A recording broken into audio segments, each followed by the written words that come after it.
And just a satchel of Richards. And just a satchel of Richards. Absolutely.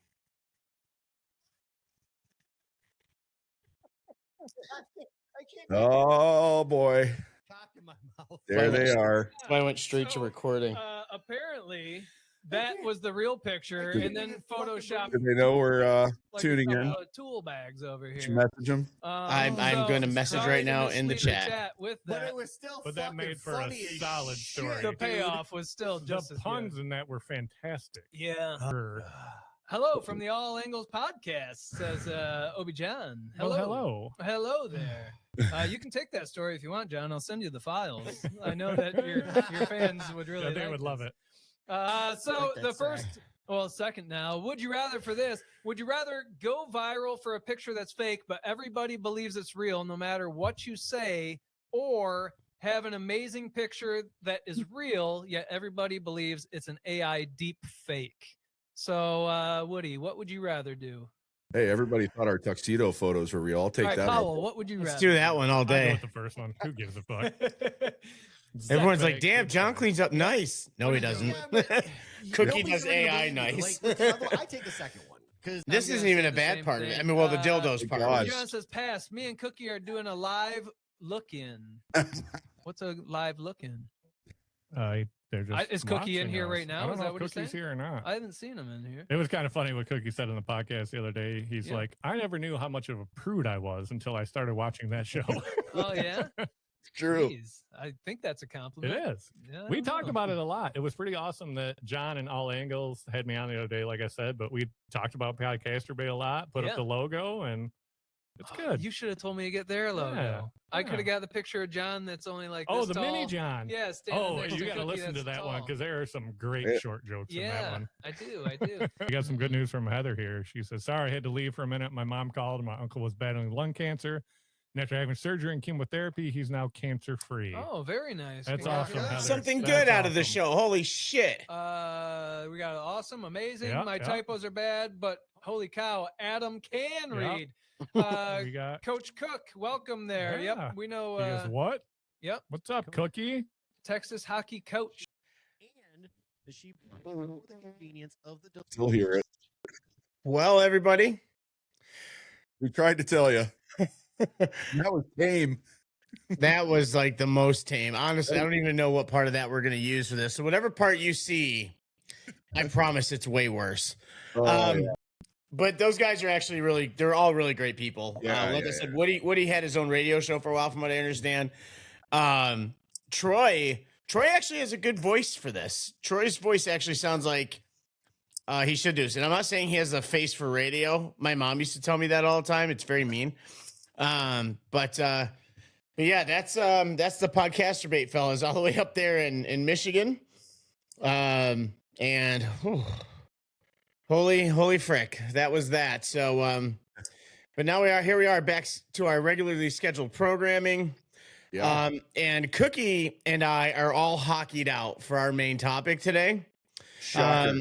So I know, right? But today we're for hockey. This is a special one. Yeah, and so we are here with the All Angles Podcast Sports Edition, and we're ready to roll. Intro. Jesus Christ. Cookie's seen too much of Podcasturbate, and that's what he's come down to now.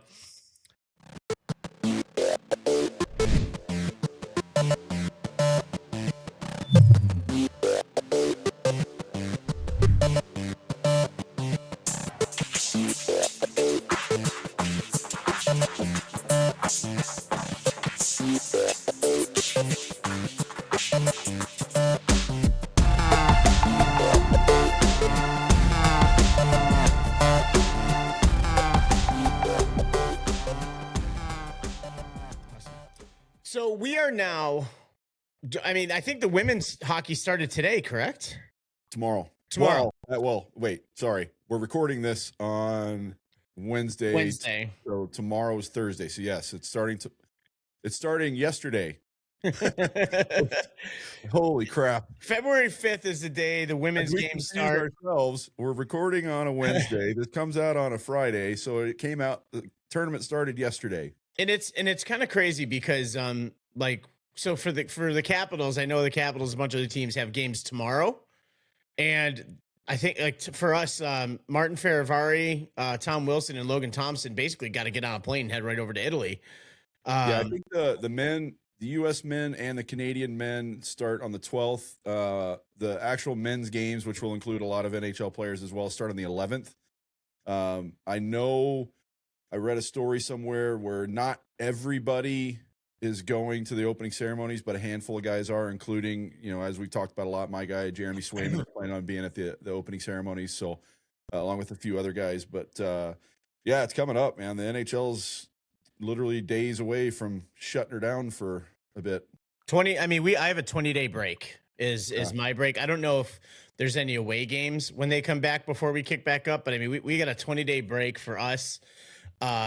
And so, and we'll get into the hockey stuff soon, but the Winter Olympics is is a sports gathering where I think I enjoy. I'm trying to think of a sport in the Winter Olympics I really don't like, but I like them all. Well, and I'll tell you, because, we talked about when hockey start and the women are starting as you're watching this yesterday, as we're recording this tomorrow. Oh, God, Cookie, that gave me a friggin' headache. Oh, I'm about to mess with you even more. I'm about to screw with you more because today, which when you watch this is 2 days ago, some preliminary mixed doubles curling started. I was watching a little bit of that earlier, along with some training runs for the men's downhill and all that. It's just, the Olympics are here, and it's I say this about the summer as well, but absolutely the winter. It's my favorite time of the year. There is nothing that tops the Olympics. I love it. Yeah, I love it. I do even like curling. Like I was actually watching a little bit of like even just the different like positions they have for the brooms. And them doing that. I've never photographed curling, but like the Olympics is like the time I kind of want to. It makes me want to photograph everything. Like I would love to photograph the ski jump. Obviously what do they call the ski jump with the freestyle skiing with the tricks, right? Aerials. Downhill skiing, I have photographed that before. With a figure skating, I photographed that before. Speaking of figure skating, did you see, where you are locally, the cool story with the figure skater who lost his parents in the plane crash? Yeah. The plane crash, and what Ovechkin has done, because he's Russian descent. He's skating for the U.S., but he's Russian with the laces. Sent him with yellow laces, and they showed him in training in Italy, and he's wearing the yellow laces. That's awesome. So when that happened, obviously they did a big tribute to everybody at Capital One Arena, a big figure skating show. I didn't photograph that, but from what I understand from everybody else that was there, says it was very heavy, very emotional. I drive by. I mean, when I'm going over the bridge to get into DC, the planes taking off from Reagan take off right over my head. The runway they were coming in on, it just kind of goes over the river a little bit. But while I don't go under that, you could see it. And many times I've gone down to this place called Gravelly Point, which is a park at the end of the runway of Reagan International Airport. And I mean, it's literally, you'd be able to see it on either end, the north or south end of the airport.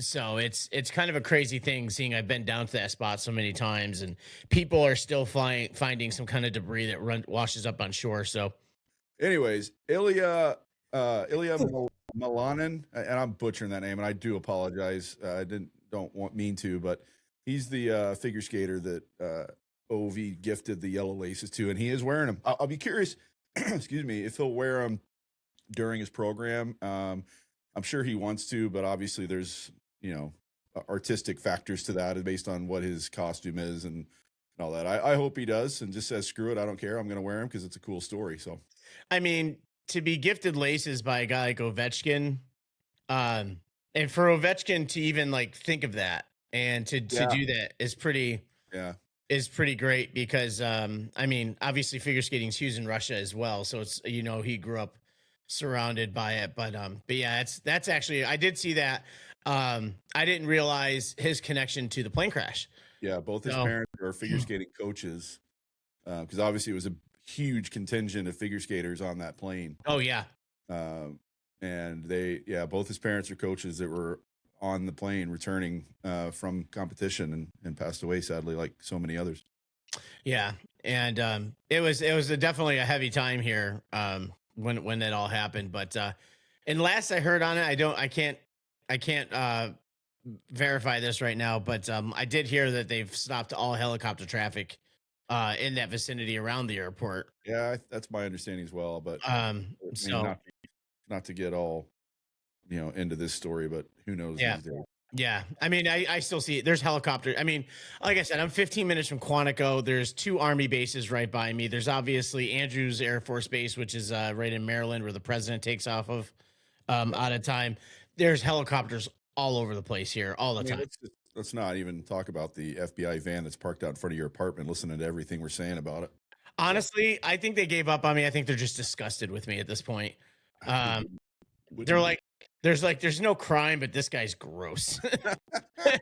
But yeah, so other Olympic sports, I mean, luge and the bobsled. I mean, every sport, it's an intense Olympics. Yeah. I'm with you. I don't know. I mean, Summer Olympics, I could probably pick 1 or 2 that I don't. But even when it comes to the Olympics, I'll watch everything. Yeah. The only ones in the Summer Olympics I won't. I mean, why do we have like dressage with the horses like dancing and stuff and doing all that? And I could care less about that. But anything else I'll watch. As for Winter Olympics, I cannot think of an event that I won't watch. Yeah. And I mean, this. I mean, control the horses and stuff it's not easy, well, but it's obviously historical. I mean, it dates back to the origins of the Olympics. I get that. Yeah. But so did wrestling naked, and we don't do that anymore. They actually wear uniforms. So and the wrestling is still great wrestling. Oh, the wrestling's amazing. I love you. Let me say this, and we're going to get to the winter stuff and what we're talking about now. This is kind of a side note, and especially growing up in Texas, having lived briefly in Iowa. If you've never attended a true wrestling event, even if it's high school, but definitely like college or above, you've never actually attended one, and it's kind of like hockey. You can't appreciate it on TV. You have to go. Wrestling events, like not WWE, like true wrestling events at the high school, college, and professional levels are spectacular. I mean, the strength and the shape these guys are in are pretty unreal. So for a while, I was helping my buddy Manny, which actually is a guy I'd love to get on this show. He's a photographer for it's called CFFC. It's an MMA company. They do their stuff mostly out of Philly and Atlantic City, but they do go down to Florida and travel quite a bit. He's the main photographer of that. He's had me come out and help a couple times with that. CFFC also now does Muay Thai, grappling, where the UFC will actually send guys to the grappling events if they haven't fought in a while, or maybe it's like almost like a conditioning thing. Remember they used to do grappling events at Nitex? Yeah. Yep. And so they'll send them and do things like that. Like and there's been some pretty famous UFC fighters that came down there and did these things. And also they will also do wrestling stuff. So they did at Fort Bragg with like literally like cargo planes and stuff in the background on the military base at Fort Bragg in Fayetteville.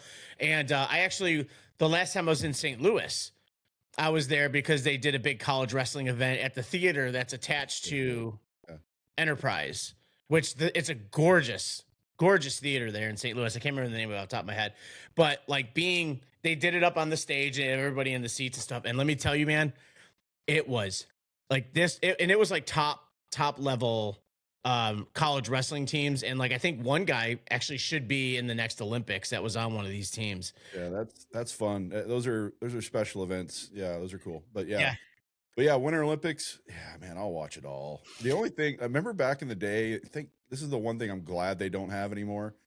Remember when they did like the I don't even know what it was called, but it was essentially like ballet on skis. You remember that? Oh my God, I do remember that. That was the worst. I think it was like they've gotten so many new sports that are now better commercialized. Because let's face it, the Olympic is so commercial now.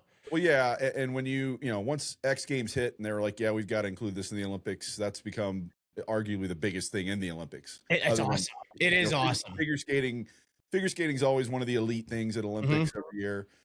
Hockey, as much as we love it, I wouldn't necessarily call it the elite thing, although with the NHL guys back, it's going to grow again, and we'll get into that. But figure skating is always kind of top of the list. The downhill skiing, because of the personalities, the Michaela Schifrins, and now that Lindsey Vaughn's back, whatever. Well, she's not again because she got injured again. She says she's competing. Is she? And that's the thing about her is, well, I know why you went that tone, but which is actually kind of a cool connection. But like anyway, well, it was. Yeah. But speaking of kept the damn name.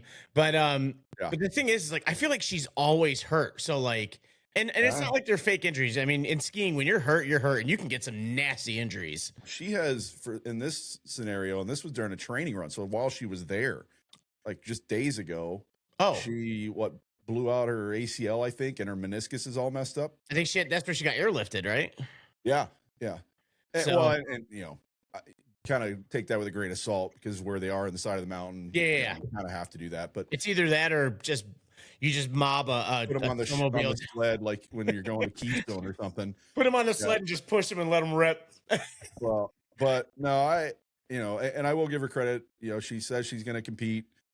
I don't know how you compete. I watched the men's training runs today. I know the women generally start slightly lower on the hill. I don't think that matters in the slightest when you're talking about Olympic runs, but I can't fathom how anybody with a blown out ACL and a messed up meniscus can do an Olympic downhill run. There's just, especially with the wear and tear on your knees, it is skiing. I mean, they were talking about a guy in the training runs today. I don't know where he's from. One of the guys who's I don't know if he's one of the like top 10 in the world, but he's obviously he's an Olympian. He's great. And he's coming into this with a, slightly banged up shoulder. They're talking about his shoulder might keep him out. Well, and I understand why they're saying that. It's tough, but this is her knee. Yeah. Like literally 90% of what you're working going down the hill on these things. Your shoulder, I get it. That's hard. There's a lot of wear and tear. Especially if you're doing slalom and stuff like that. I mean, you're hitting those flagpoles, but I mean, who knows? Maybe her injuries are part of this marketing scheme to show how tough she is. I had a friend in college. His name was Billy Blasco, and I'll never forget him. And if you ever come across this podcast, you're going to laugh because you did this. He was the guy who once a year got hurt, where the injury looked so catastrophic, just so when he was getting carted off the field, he can give the thumbs up to everybody. My favorite. So we called him Bionic Billy Blasco. He was my roommate my freshman year. She's definitely set up the drama if she finds a way to. But Billy, he was a hell of a football player. But it's just funny because that was like the story. But maybe that's what she's pulling off here. But and then before we get into the Winter Olympics here, I mean, there's always been talk about it. I mean, do you see inline hockey getting into the Summer Olympics, or is it too much hockey for the Olympics? I can see it. I mean, they have field hockey, which, by the way, is another great sport to watch. Yeah, that's actually something I'd love to react to, watching like the high levels of it, because it's not a not intense sport. No, it's great. I watched a cool video the other day because, we talk a lot about the Kelsey brothers, mainly because of the New Heights podcast, not necessarily because of their football careers or, obviously we mentioned Travis and Taylor and all that. But so Jason's wife, Kylie, who's got the hottest podcast in the world at this point, which is awesome. If you've never watched Kylie's podcast, it's fucking great. But she has a segment on her podcast called FAFO. And dude, she has 0 F's to give, but it's funny. But she did a really cool episode because she was perfect for Jason. Yeah, she was a field hockey player. Like, I didn't know that. Yeah, in college, she played college field hockey and great athlete in her own right. I mean, she's big. Like, she's a 6-footer, and she's really? Oh yeah, she's a big woman, man. You see her next to Jason, man. She can hold her own. I mean, that's these families, and you're about to give me shit about this, but like Tom Wilson's wife was an Olympic volleyball player on the Canadian team. And like Tom's huge. She's I think like 6 feet tall or something like that. I mean, volleyball players, they're tall as shit. Well, how about that? There's a PWHL player either in Seattle or Vancouver. I think I don't know, Seattle or Vancouver or whatever. Her husband plays in the NFL. Like, phew. Oh yeah, that's right. Yeah, like that. There's another super athletic family.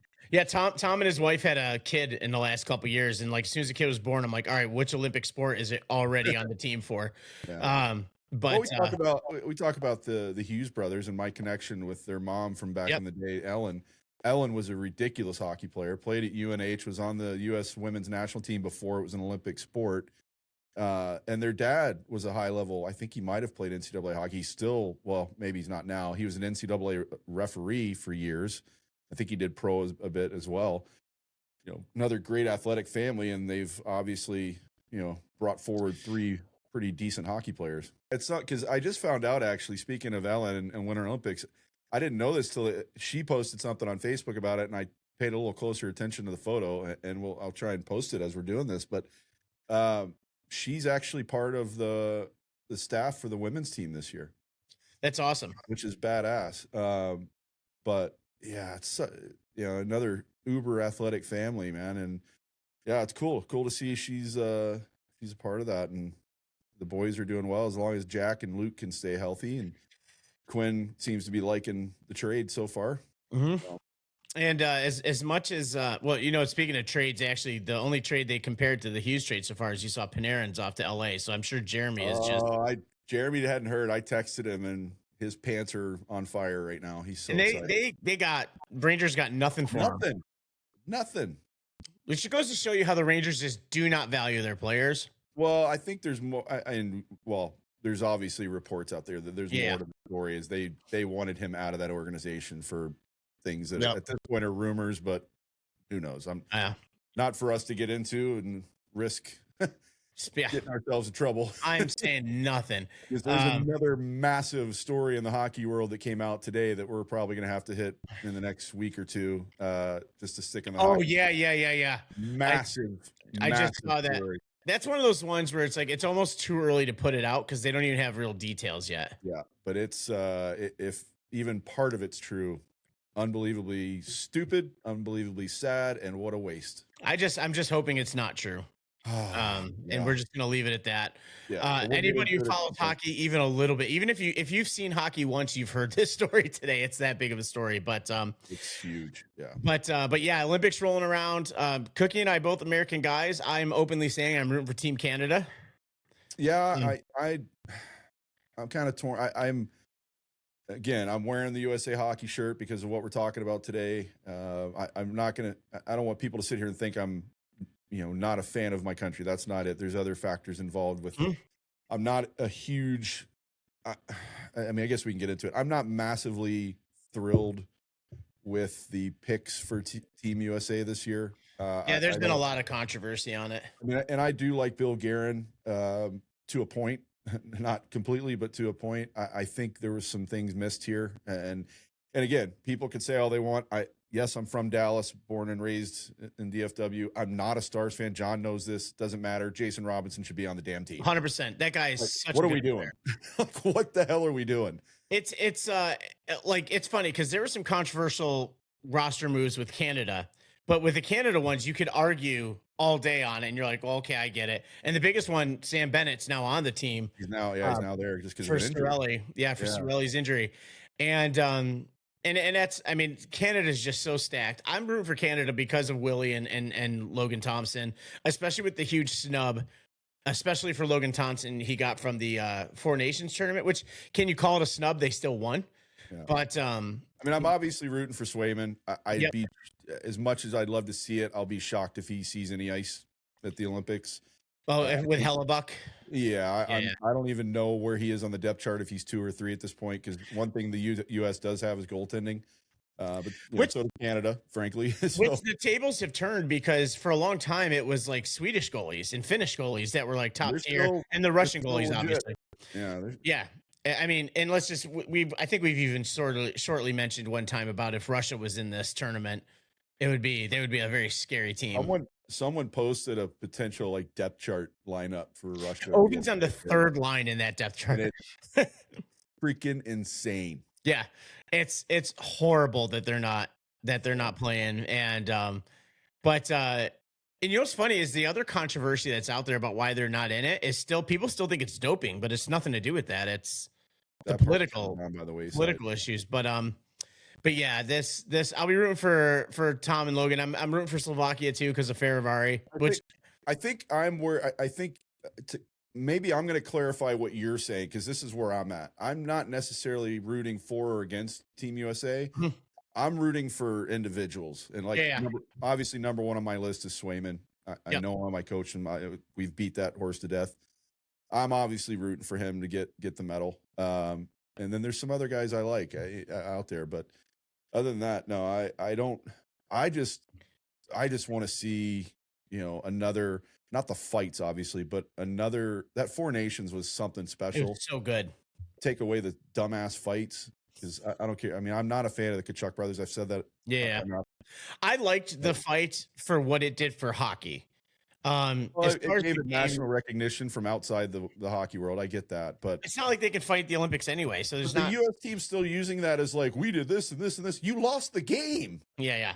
You lost the important game. Like, that was part of their promo, was us fighting the Canadians 3 times in 20 something seconds. But that game we lost. Did you see the Canadian one they did? I don't think it's really to counter that one, but they had to get this guy Jay Baruchel, which was in the movie Goon. He was Sean William Scott's like best friend in the movie Goon. Oh yeah. And he's also made appearances in Letterkenny before.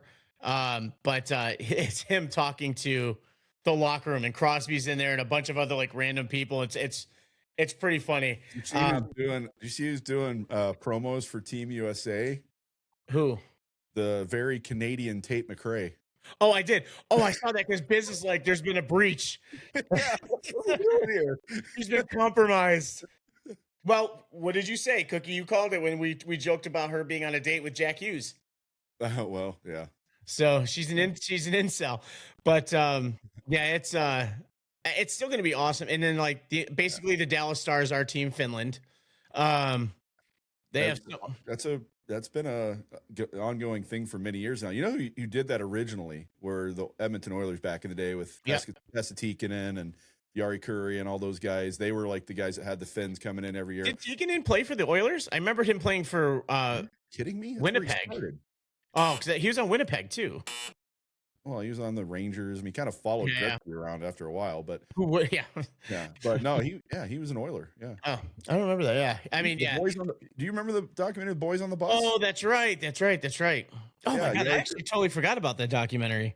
Yeah, that's a good one. We need to talk about that at some point. We might have to do a top 5 hockey movies while we're here.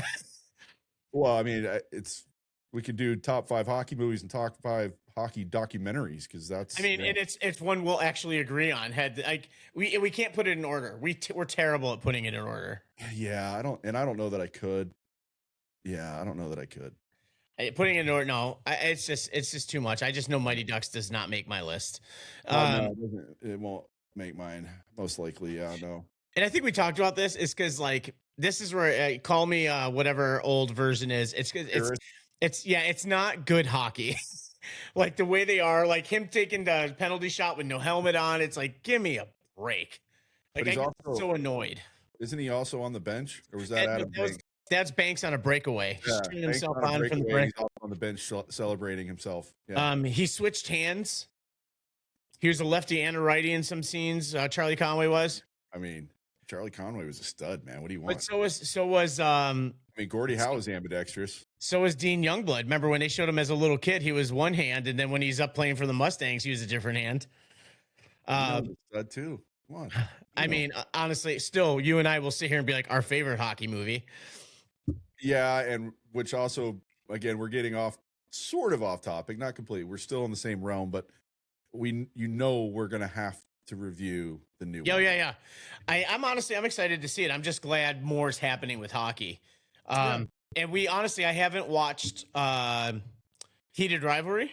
I haven't either. I don't have the ability to. It's on. What's it on?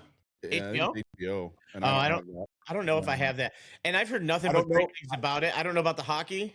I don't know that there's been anything that's come out recently that I've been asked more about. I know. Rivalry.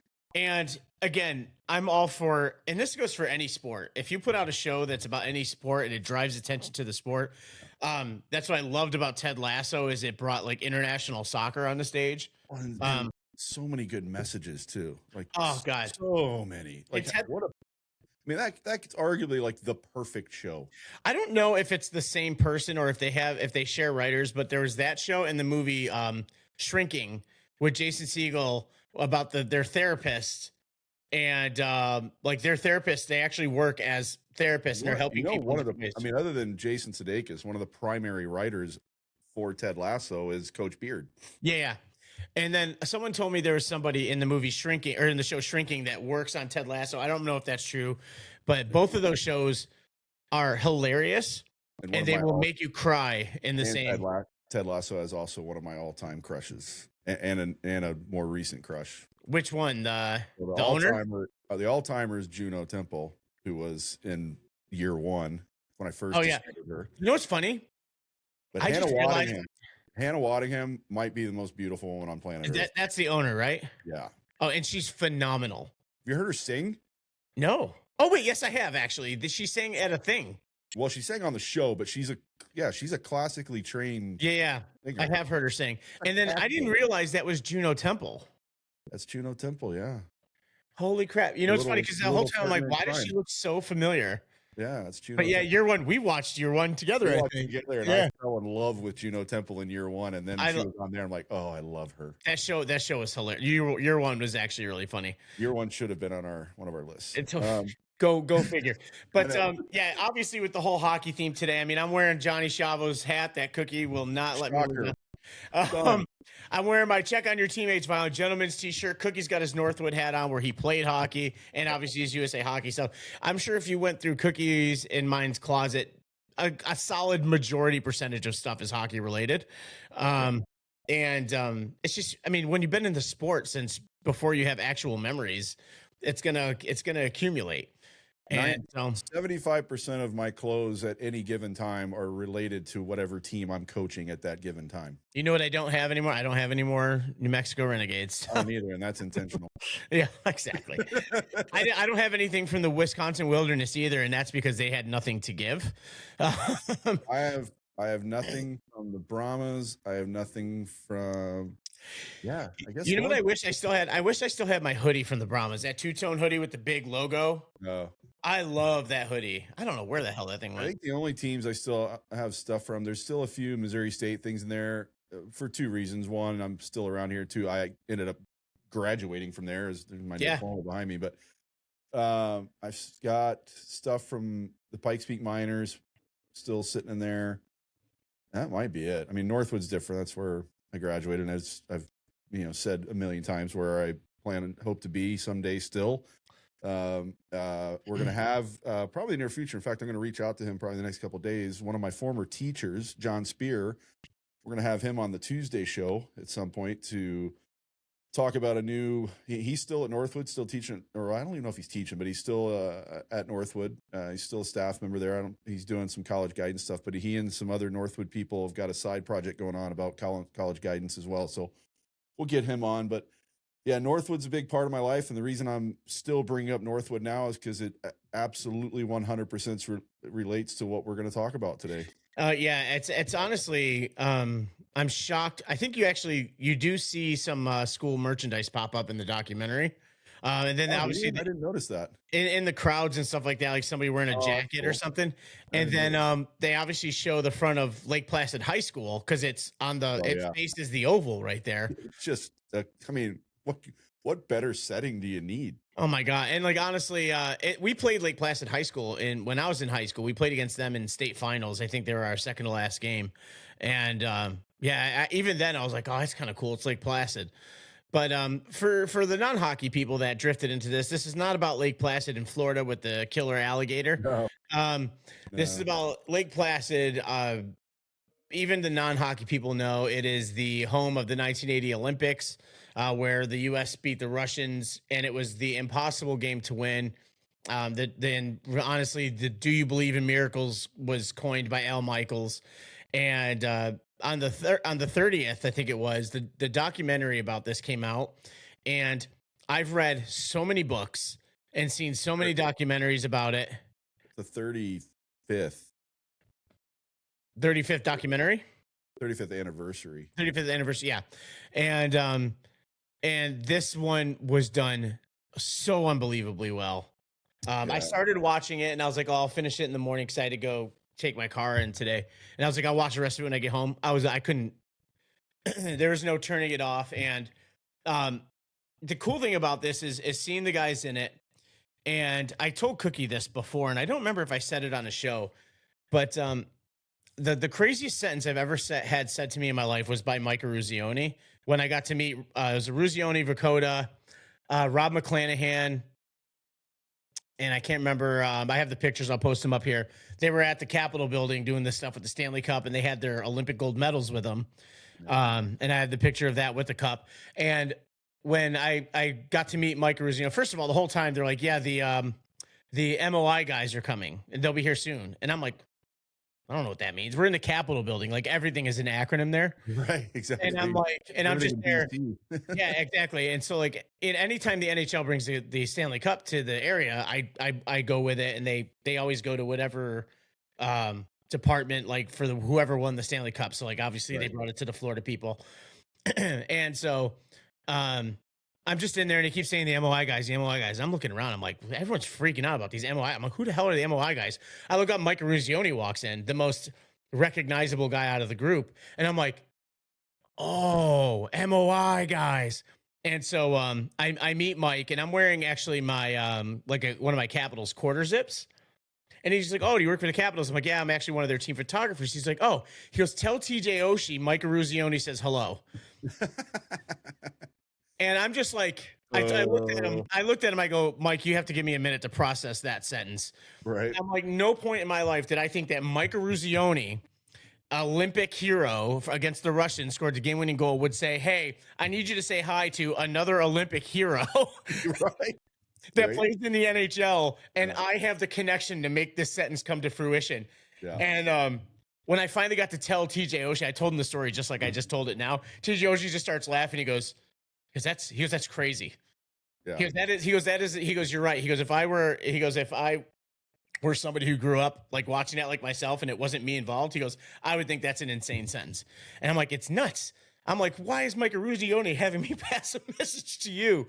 And it was cool as hell. And yeah, like those guys were in there signing autographs and signing a bunch of memorabilia and all this other kind of stuff. So it was cool watching this documentary, and I'm like, I met a few of these guys. Like, that's crazy. Yeah. Well, and to fill everybody in, just to get right to it, the documentary we're talking about is called Miracle, the Boys of 80. Mm-hmm. And it's on Netflix. Just came out, just a week ago, 2 weeks ago? The 30th. Yeah. 5 days ago. Yeah. So, and, I and John knows this because we talked about it. I was slightly skeptical. You had seen a quote or heard something where Aruzzi said it's the best documentary he's ever seen done about it. Tell him what you said, Cookie. Tell him what you said. I said he must be a producer.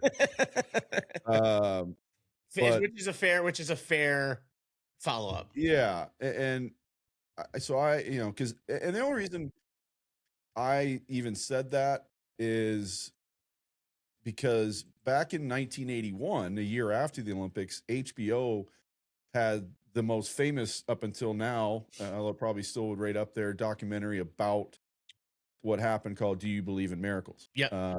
For those that have watched our podcast actually, no, it's still in my other room. I have a movie poster of that on my wall in my living room. Actually, I can kind of see it from here. And it was an amazing documentary.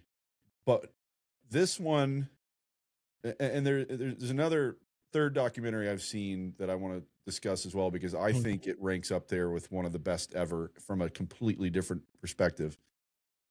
But I think the way this one was done was so special. And what made it very different is they had essentially all of the living members of the team.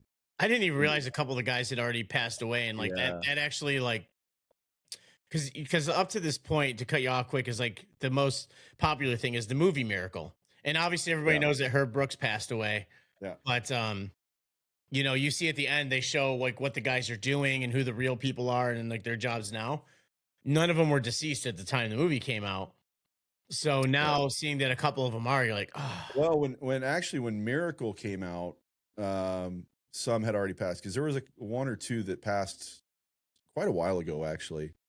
When this documentary was done, a few more, I think 2 more had passed. I think there's, and I could be wrong, I think there's probably 4 members of the team that have passed, not including Herb Brooks himself. And obviously Doc. Yeah. But yeah, what made this really special is they got deeper into the individual stories. I loved that, including the one that kind of breaks your heart is the Ralph Cox part Yeah. of it. Everybody saw the Ralph Cox part of it. Even in the original Do You Believe in Miracles, that wasn't brought up. It was just literally about the event itself. Yeah.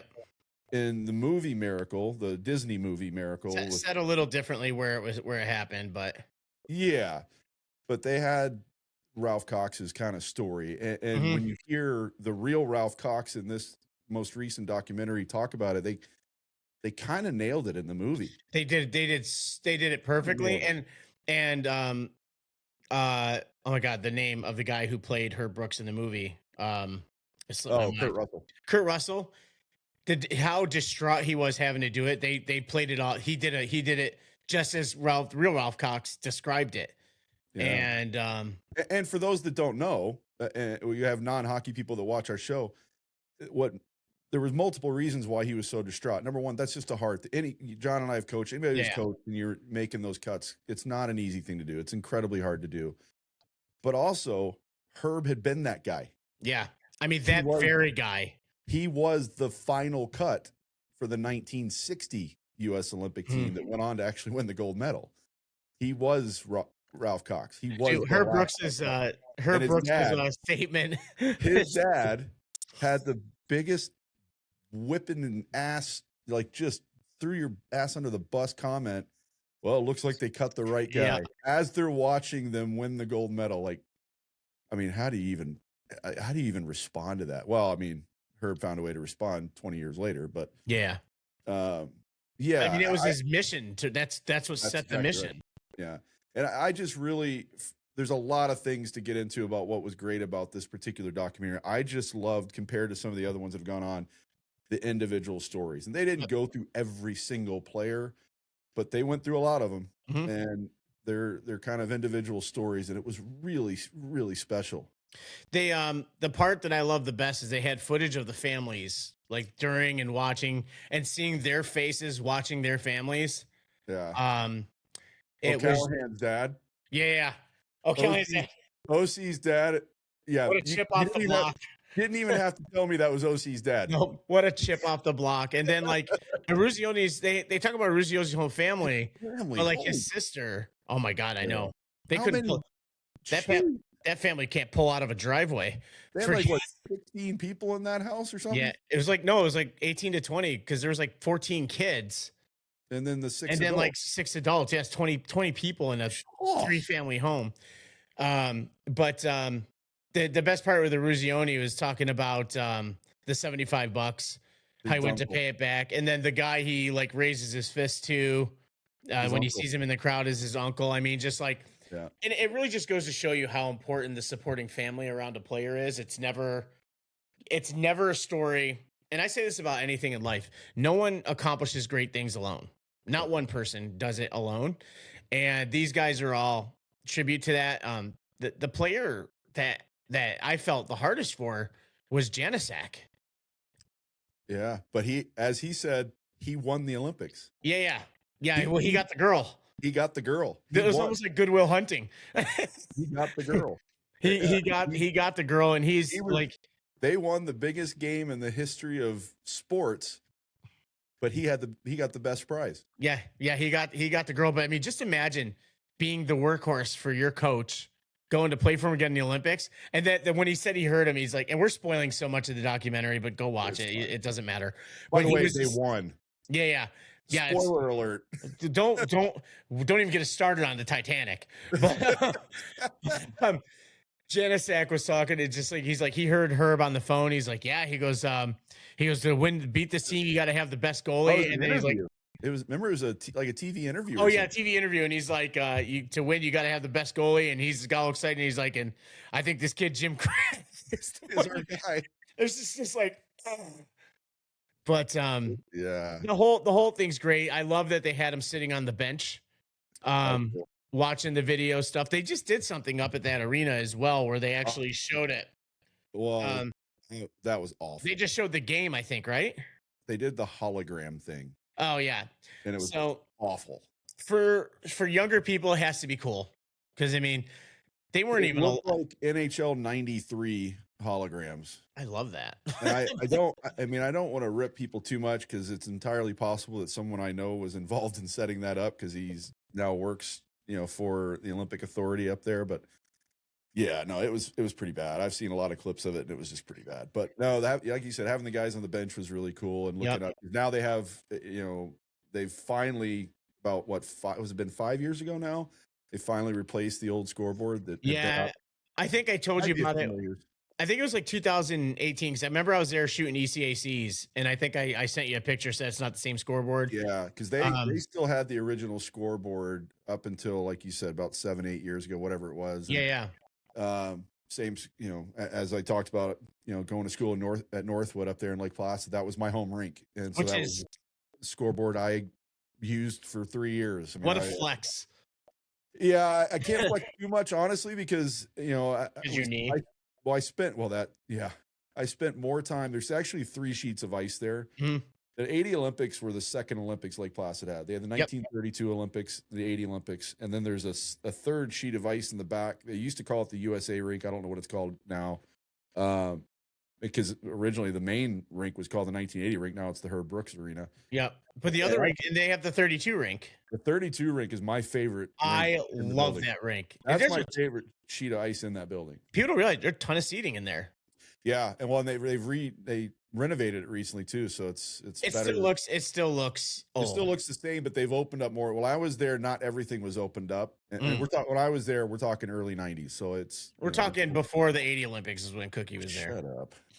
No, I was there early 90s. I was there 92 to 95. So the 32 rink, kind of going off again on a typical tangent here, is not really, it's all applicable. From a player standpoint, was my favorite.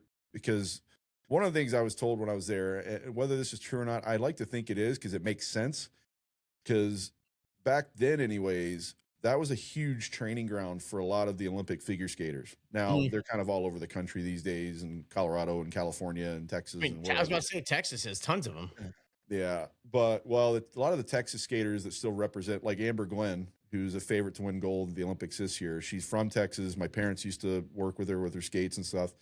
She still represents the Dallas Figure Skating Club. So like when they announce her competitions, they say representing Dallas Figure Skating Club, but she trains out of Colorado. She trains out of Colorado Springs. Cookie's stepdad it does skate sharpening and stuff. And it's so well known. People will ship them their skates to have him sharpen them. And like in hockey, pretty much anybody, unless you're in the NHL, you get a preferred guy. Anybody can sharpen your skates. In figure skating, it's so unbelievably important. That to be the person they trust you most with, it says a lot about his skill. He's worked with quite a few Olympians over the years, whether on a regular basis or one-offs. I still remember, God, this was back in the late 90s, maybe early 2000s. I don't remember exactly, because their original store, because they've been around now approaching 40 years, oldest hockey and figure skating shop in the South. The original store, though, was in our house. Like, he converted the garage, like literally took the garage door out, built a wall, had a door in there in Carrollton, Texas there. And I still remember one day I came home from school or something. I don't remember what I was doing. And Surya Bonali, the world famous French figure skater, who was known for doing backflips on the ice, which is actually an illegal move in competition. She's sitting in our living room signing stacks of autographs while Todd's working on her skates, because she was in town for something and they sent her to Todd to take care of her skates. So she took the time while she was waiting on that to sit in there, and she was just signing a bunch of autographs to hand out for an event later. Like, this is Blades by Todd, still in business, still crushing it. Blades by Todd, still doing it. But she was like Surya Bonali sitting in my living room. That's crazy. Like, what the hell's happening right now? But yeah, I mean, they've worked with so many skaters over the years. Amber Glenn's the most recent, and they don't work with her anymore because, again, she's out in Colorado Springs where there's lots of amazing people. But yeah, Todd is he's a certified master skate technician, has been for decades. He learned from the best in the world at the time, Joe DeLeo out of Colorado Springs. This is going all the way back to the 80s and 90s, and he's still doing it. Don't know how much longer he's going to do it. He's not a young man anymore, but he's still one of the best there is, even though he's kind of stepped back a little bit from all that. But no, anyways, all that to say, the rinks in there as I was told at the time, and I'd like to believe this is true, because of all the training that went on, they set up the 3 sheets of ice differently on purpose. And to where the USA rink in the back was the softer ice. And again, for those that, we'll explain this a little bit once I'm done, but that was generally the softer ice. The 80 Olympic rink, or Herb Brooks Arena as it is now, was kind of the neutral. And then the 32 rink was rock hard, and which it's I love. freezing in there. I guarantee you it still is, because it's freezing. And the difference is, for those that don't know, the rock hard ice is fast. Like, you're not digging in a whole lot. You're just bounces around so bad. Yeah, it's fast. The soft ice, it's when you're having to do Herbies or board to boards on the 80 on the USA rink, it's awful. Your legs are dying. If you're doing it on the 32 rink, you can survive. Well, here's the thing too, is like the issue is, as smaller players on hard ice, you can't dig your edges in as much. Like, you actually have to go to a much deeper cut if you know it ahead of time. Yeah. And but like stop and goes is like, you remember the days where you would stop and you could feel your skate bounce on the ice, and it would just like shake your whole body. Oh yeah, that happens on that hard ice all the time. I think last episode we were talking about that rink in Auburn where the snowdrifts came up to it. Same thing. And then the ice flakes a lot too. Yeah. So like, you will not necessarily blow an edge, but you'll just chip a whole layer of ice out. Yeah, it's interesting. I was watching a very brief thing earlier today, which I found interesting, about how they set up the ice differently for speed skating and hockey and figure skating. Hockey and figure skating kind of stays about the same. I think figure skaters like it kind of neutral. They don't want it too hard, but they also don't want it too soft. Hockey players, I think in general, if you were to ask them, probably would prefer the hard. Especially the bigger guys. Speed skaters is very interesting. It is so much more of a precision thing with the ice than any other ice sport. Yeah, well, maybe bobsled and all that too, but yeah, it's such a precision thing, and it is colder, definitely colder and harder, because they don't want to dig in, even short track, because they're putting so much pressure into the ice anyways. They're going to get that edge in. They don't need the ice to do it for them. Just pure physics is going to get that. I mean, their blades are like razor blades. Yeah. So anyways, coming back to the documentary, it was really interesting to see. I mean, like I said, we talked about, they had a bunch of the players on, most of the players that are still alive. They had Ralph Cox on. They had the athletic trainer, because Doc, who was a big player in the Disney version, Miracle, Doc was a big part of that. But they had the athletic trainer on, or the equipment manager, who was great. He was hilarious, actually. And then obviously they had, excuse me, Al Michaels, who had the most famous line in sports to this day. Do you believe he was a huge part of this documentary, which I loved as well, because he was not just the play-by-play guy. I mean, he was ultimately really the journalist of it. Yeah, and that's exactly right. And that's why, like, the legends of broadcasting are the storytellers. Best in the business. Even today, the best in the business are storytellers. There's guys that'll go out there and yap off play-by-play, and it is what it is. They're not necessarily storytellers. They're just telling you what's going on in the ice. The best Joey B, you're the best in the business, Joey B. You and Locker. The best there are the guys that can paint the picture and tell the story. That's why I will always say, for me, when you and I talk about our love of baseball a lot, many times when I'm watching baseball, or even if I can pull it off in football, but definitely in baseball, I will watch the game while listening to the radio broadcast, because there's nothing like a radio baseball broadcast. I mean, they have to paint the picture, because it's I mean, we hear this from people all the time. If you're not a baseball fan, baseball sucks. Yeah. And we were fortunate enough to be catchers, so we were in every play. And we probably have a better understanding of the game just because we had to. We called every play, we called every pitch. But you're right, radio broadcast guys are great. That's why there's a show on Netflix or something now called Brockmeyer, which is about an old baseball play-by-play guy, and he got really drunk after his wife left him and lost his job and had to make his way back to broadcasting again. So a really low-level minor league team hired him to do his radio stuff, but live in the stadium. Okay. And Hank Azaria is the guy. Oh, and that'll be good, yeah. So it's a really good show. Honestly, I'm shocked you don't know about it. But yeah, it's I mean, even if we even look at it, well, back to Major League, they don't showcase the TV play-by-play guy. It's always Yeah. the radio guy. Yeah. Well, there's plenty more to say, and I want to say a couple more things about this documentary. Then I want to bring up the one other that's an ESPN 30 for 30 that was really special too. But couple things that kind of hit hard. One, and maybe just the one in particular, is all the talk. And I've read multiple books. A couple of them I think are behind me over here. I think I got more in my living room. I've read probably 3, 4, maybe 5 books about the 80 Olympic team and all the stuff that's gone on, and kind of an ongoing theme.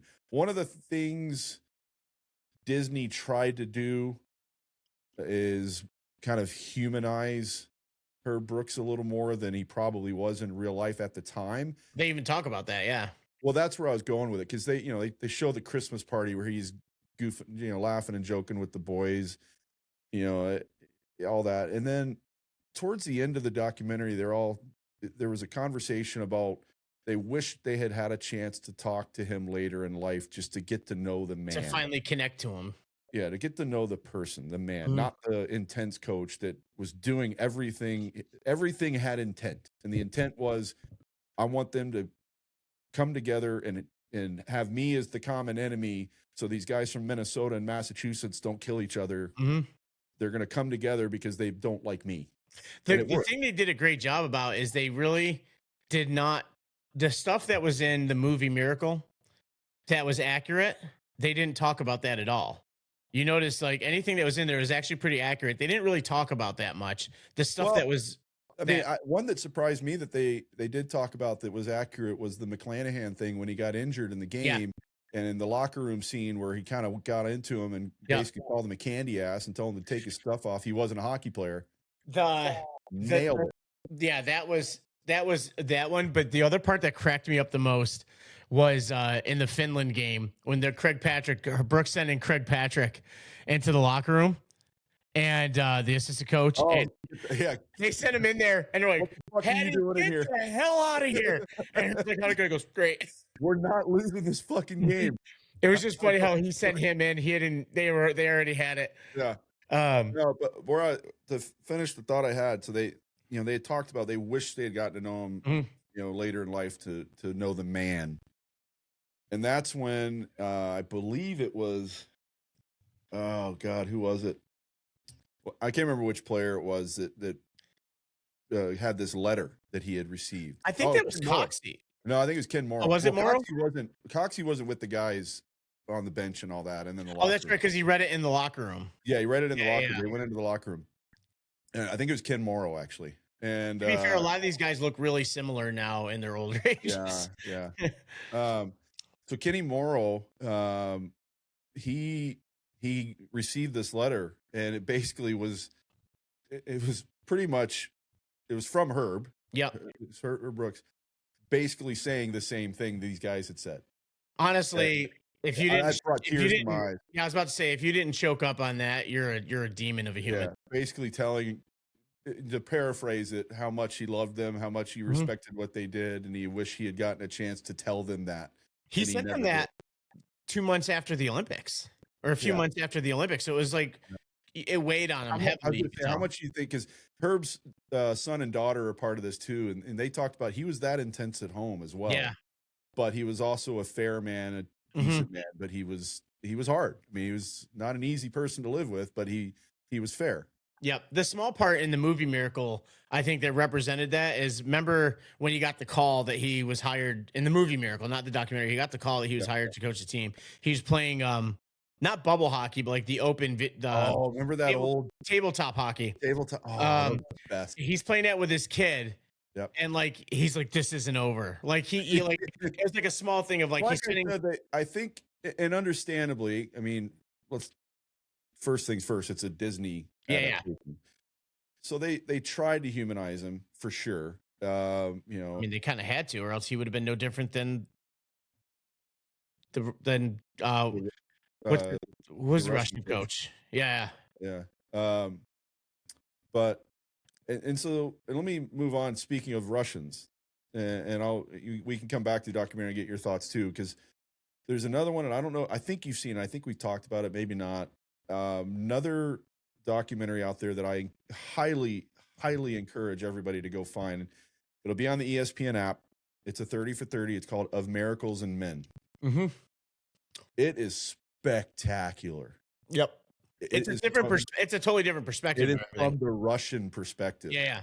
And it's Igor Larionov, kind of hosting it, if you will. Yeah. Along with, let's be honest, his insanely hot daughter. Had to throw that in there. Well, this is the one too. I think Tretiak, Fetisov, Kasatonov, they all spoke in it.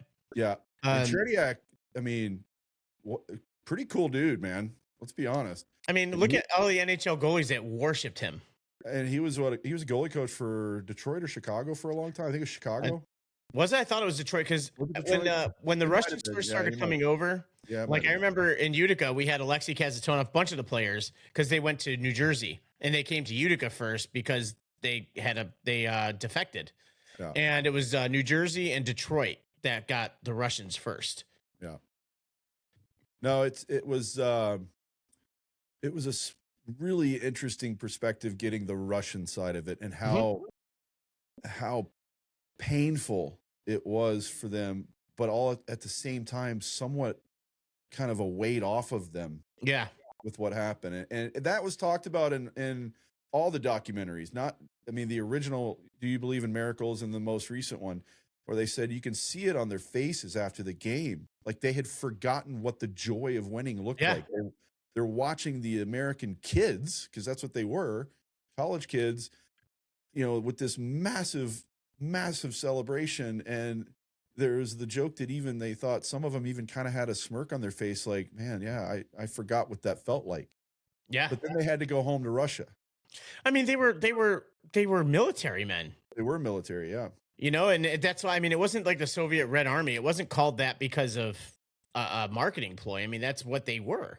That's how they got past the rules, whether it's Olympics or World Championships or any of that, of not being professional hockey players. Mm-hmm. They were getting paid, but they were getting paid as soldiers just to be hockey players. They weren't doing soldier stuff. Yeah, they were destroying the NHL's greatest players. Dude, 2 days before the Olympics, they beat the brakes off the U.S. team at Madison Square Garden. Yep. And honestly, even as good as you are, playing as competent as you are, going to play a team that beats the crap out of you that bad is so intimidating. Yep. And for them to come back, is a mindset. And the things that Herb Brooks did for them, like, as much as I have respect for a lot of coaches these days, I don't think a single coach could do that to a team again. You can't. That style doesn't work anymore. And I'll give you prime example number one. And John knows I'm not a fan. I don't know that he's a fan, and mainly because he didn't like our boy Chris Kreider. But the John Tortorellas of the world don't work anymore. Mm-mm. They don't. And he was not even to the extreme of Herb Brooks. And that still doesn't work these days. It's the guys like a Rick Bowness, who's one of the kindest guys in the world. Mm-hmm. And he's not trying to be the player's best friend. Yep. But he also cares deeply about all his players, and they understand that, and they want to play for him. You got Cooper. You got, who's the Florida coach? They love him down there in Florida. Maurice? Paul Maurice? Yeah, Paul Maurice. Yeah. And then Spencer Carbery with the Capitals. I know, obviously I'm around the Capitals a lot, so I'll bring them up. But Carbery's younger than me. And he won the Jack Adams last year as a coach of the year. And the thing I see it most for me is on the mentors trip every year. Like, he knows something about everybody. And after a win, when you see the videos in there, like if it's like whether it's a small milestone or a major one, he has the same amount of like happiness for that person. Yeah. And Carbery's only been there for a couple years of Ovi's career. And obviously there was the moment of Carbery and Ovi when he broke the record. But like when Ovi hit 900, the joy on Carbery's face when Ovi came off the ice for going back into the locker room, which I'll post that picture as well. Like, he looks like you would have thought he would have just won like the thing himself. Yeah. And that's exactly what Cookie's talking about, is just like to invest in your players like that.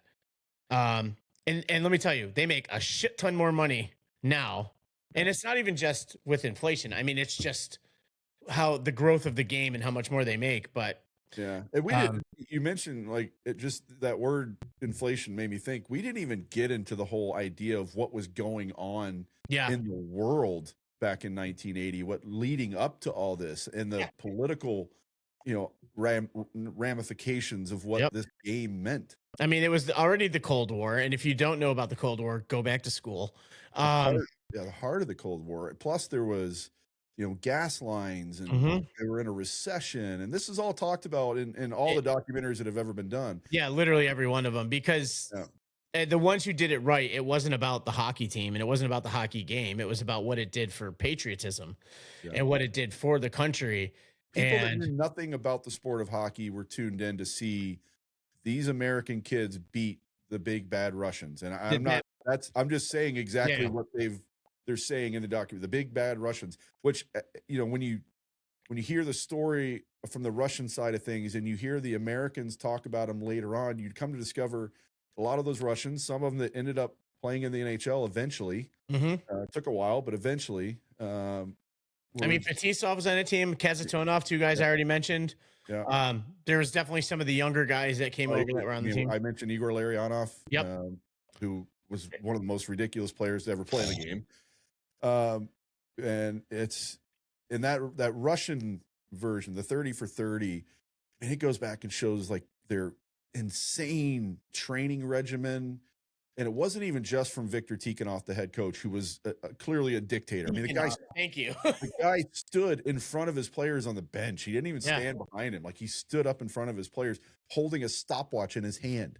Like, it was a pure dictatorship. But it was this other guy that kind of ran the things even above Tikhonov. They talk about in the other documentary. He had zero hockey experience.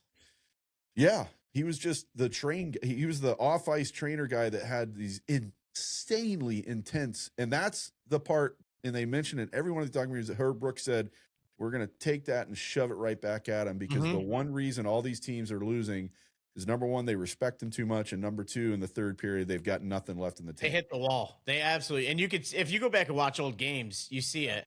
At the NHL teams, they're just, it's like a circus for them with the all-star teams and stuff like that. And then when I was a kid, Cookie, I don't know if you remember hearing about this as a kid. I think probably when you were in high school, and they had every year in Russia, they had this academy called the Shmushkins Academy. And it was a big time hockey school where you could actually go to Russia and do it. We knew about it here. They were advertising it here, but my mom was like, hell no. But finally it came to Toronto, and I went and did it. It's a 2-week camp. The first 5 days, we didn't even touch pucks. Yeah. They didn't even have them in the building, I think. And it was all skating. And I can tell you one thing. Whenever you go, you're a kid, you go open skating with your friends. I mean, if you're a hockey player, you cannot peel you off the ice. Right. I was the slowest kid by a million miles. Like, my friends were lapping me. And I went to this hockey camp, and I came back as being one of the fastest guys in my group, which is weird because I played defense. But it made me strong. And they were the first ones to kind of get into this like low skating, digging in long stride. They revolutionized the sport. Yeah. And then Herb Brooks took it to another level. Yeah. And they taught it. And like it fixed my skating, which honestly probably has a lot to do with why I was ever any good at the sport. Because if you're not a good skater, you're not going anywhere. And being a good skater, being strong in your feet made me a strong player outside of just strength and everything. And like, but I just remember those first 5 days. I mean, it was like somersaults on the ice. A lot of like everything was like, remember we drop on blue line, red line, blue line, drop to your knees, back up. And they had it as when you drop to your knees, you couldn't slide, get up and drop right back down. You had to be up within a couple feet. And they were screaming at you. I mean, it was a militant camp. Yeah. And, but to kind of, again, this is something you don't think about until you're an adult. But at the time, I'm just like, this place sucks. And I didn't realize what it was doing for me. Right. And if you asked for pucks, you had to do push-ups. And it was just like, I was scared to death to speak. Because these guys are all speaking Russian most of the time, had translators. Yeah. And I'm just like, I hate it here. Like, why did my mom send me here? My mom definitely doesn't love me. I'm here. And, but yeah, it was an inside look of 1% of what the Soviet Red Army players did. Right. And I came back a better player than I ever was in my life. So, but but yeah, it's that documentary, that 30 for 30. I remember watching that. I don't think that didn't come out that long ago. I mean, no, I would say maybe 10 years ago. yeah, I mean, generally speaking. I'm guessing it was either a 2000 or 2010 thing. Because I'm sure it was like 2015. okay, so in the middle 10 there. years ago. 11, Yeah. 10, 11, yeah. So definitely that's a good call on that one. I actually forget about that one a lot. The I other think a side lot of of it. people do, especially because as a 30 for 30, you kind of get lost in all of the 30 for 30s. Yeah. So, That's actually I love the ESPN does a great job of those. I'm not a huge fan of their broadcast, right. but the 30 for 30s they do on all the athletes are great. Yeah. And yeah, that's that was definitely another good one. And also there is one thing, there's been a rumor floating around, and I don't believe it because of what these Russian players were, but I don't know if you've heard the rumor. They're saying, oh, the only reason the Americans won is because the Russians went out and partied with the figure skaters the night before, and we're all drunk and everything like that. And first thing, the level of athlete these Russians were, they were sober by they were sober by the time they got back in the room. Second of all, there's no way that sat under the surface with everybody in Lake Placid for all those years. I was going to say, yeah, I have two thoughts on that. Well, probably more, but two that stem right out, and you kind of hit it one. You've been to Lake Placid, you've played there, you've photographed there, or you've been there quite a few times. I lived there for 3 years. It's a very small place. You're not hiding much. Everything. You can't fart without everybody knowing. No. I mean, it's still, yes, there's the town of North Elba, but it's still technically the village of Lake Placid. It's a small place. And that's where all the athletes were. They were the Olympic Village is right there. Yeah. Yeah. The Olympic Village, actually, once the Olympics were over, I think they turned a lot of that into like a hospital complex. But anyways, I don't remember that exactly. The only reason I think I heard that there is when I had my knee problems and I went to the hospital. They were saying, "Yeah, this was part of the Olympic Village." I'm like, "Oh, cool. Fix my knee, please. I'd like to play hockey." But the other part of that tells me there's no chance in hell, and it comes down to one person, Victor Tikhonov. Yeah, like no chance in hell. They would have went to jail. Yeah, like this isn't like we're suspended. They almost did anyways because they lost. I know. Like that's part of that 30 for 30. They went home and the people were meeting him at the airport going, how could you lose to them? Like, it wasn't like, oh, like U.S. team goes, and if that U.S. team had got a silver or a bronze or even no medal and just had a good showing as a bunch of college kids, they could have gone back home and said, man, it was a great tournament. Sorry. The level of patriotism would have still been through the roof if we lost 3 or 4-1. But then the Russians, who are supposed to win every time they step on the ice back then, they go home and it's like, what the hell happened? What's wrong with you? Yeah. Well, were you drunk? Like, what the hell? Well, and here's the funny part is like when they're sitting there, there's no way they were drinking, because I remember one of the Russian guys talking on that 30 for 30. He's like, all I can remember thinking is like, they're college kids. Are they drunk? Like with his Russian accent and stuff like that. It's like, he wouldn't be saying that if he knew they were out doing that. And the third thing I would say, and I kind of said it already, is, I mean, I'm not sure it would have mattered anyways. That's how good they were. That's what I'm saying. Like, they're such finely tuned athletes. If they could be pissed drunk, they'd be sober by the time they get back to the room. They still, on paper, should have beat the hell out of the Americans. They were just, I mean, if you watch old footage of them. I think, yeah, go ahead. Sorry. What I was just saying, if you watch old footage of them and the hockey at the time, it's like you can look at hockey back then going, wow, I can't believe some of these people were considered the greatest. They were unbelievable. And here's the other thing about the documentary that we didn't even touch on. What they did to up the quality of all the old film footage. Oh, but how about all the new footage? Yeah. Like ice level stuff. And oh my God. I saw someone say the other day, it was on Twitter, because people were trying to go, why has all of this, it's been 35 years. Where has this footage been? And one person said, well, my dad or granddad or something was, they would call it a stringer now, but he was doing something for something in Lake Placid, and he was there filming, and that footage didn't technically belong to anybody, but he had it, but they didn't know where it ended up, and they found it in a storeroom in Texas. Yeah, they a lot of that stuff at the time, especially because a lot of these news outlets are gone. Remember, you have places like Fox and stuff that are buying out. Like, so say what you want about Fox News. Your local Fox News has nothing to do with national Fox News, and it's just who owns them and who the affiliate is. And but a lot of these old news stations and all these independent companies were bought out, and they get all of their old archived footage, and it just sits in a box.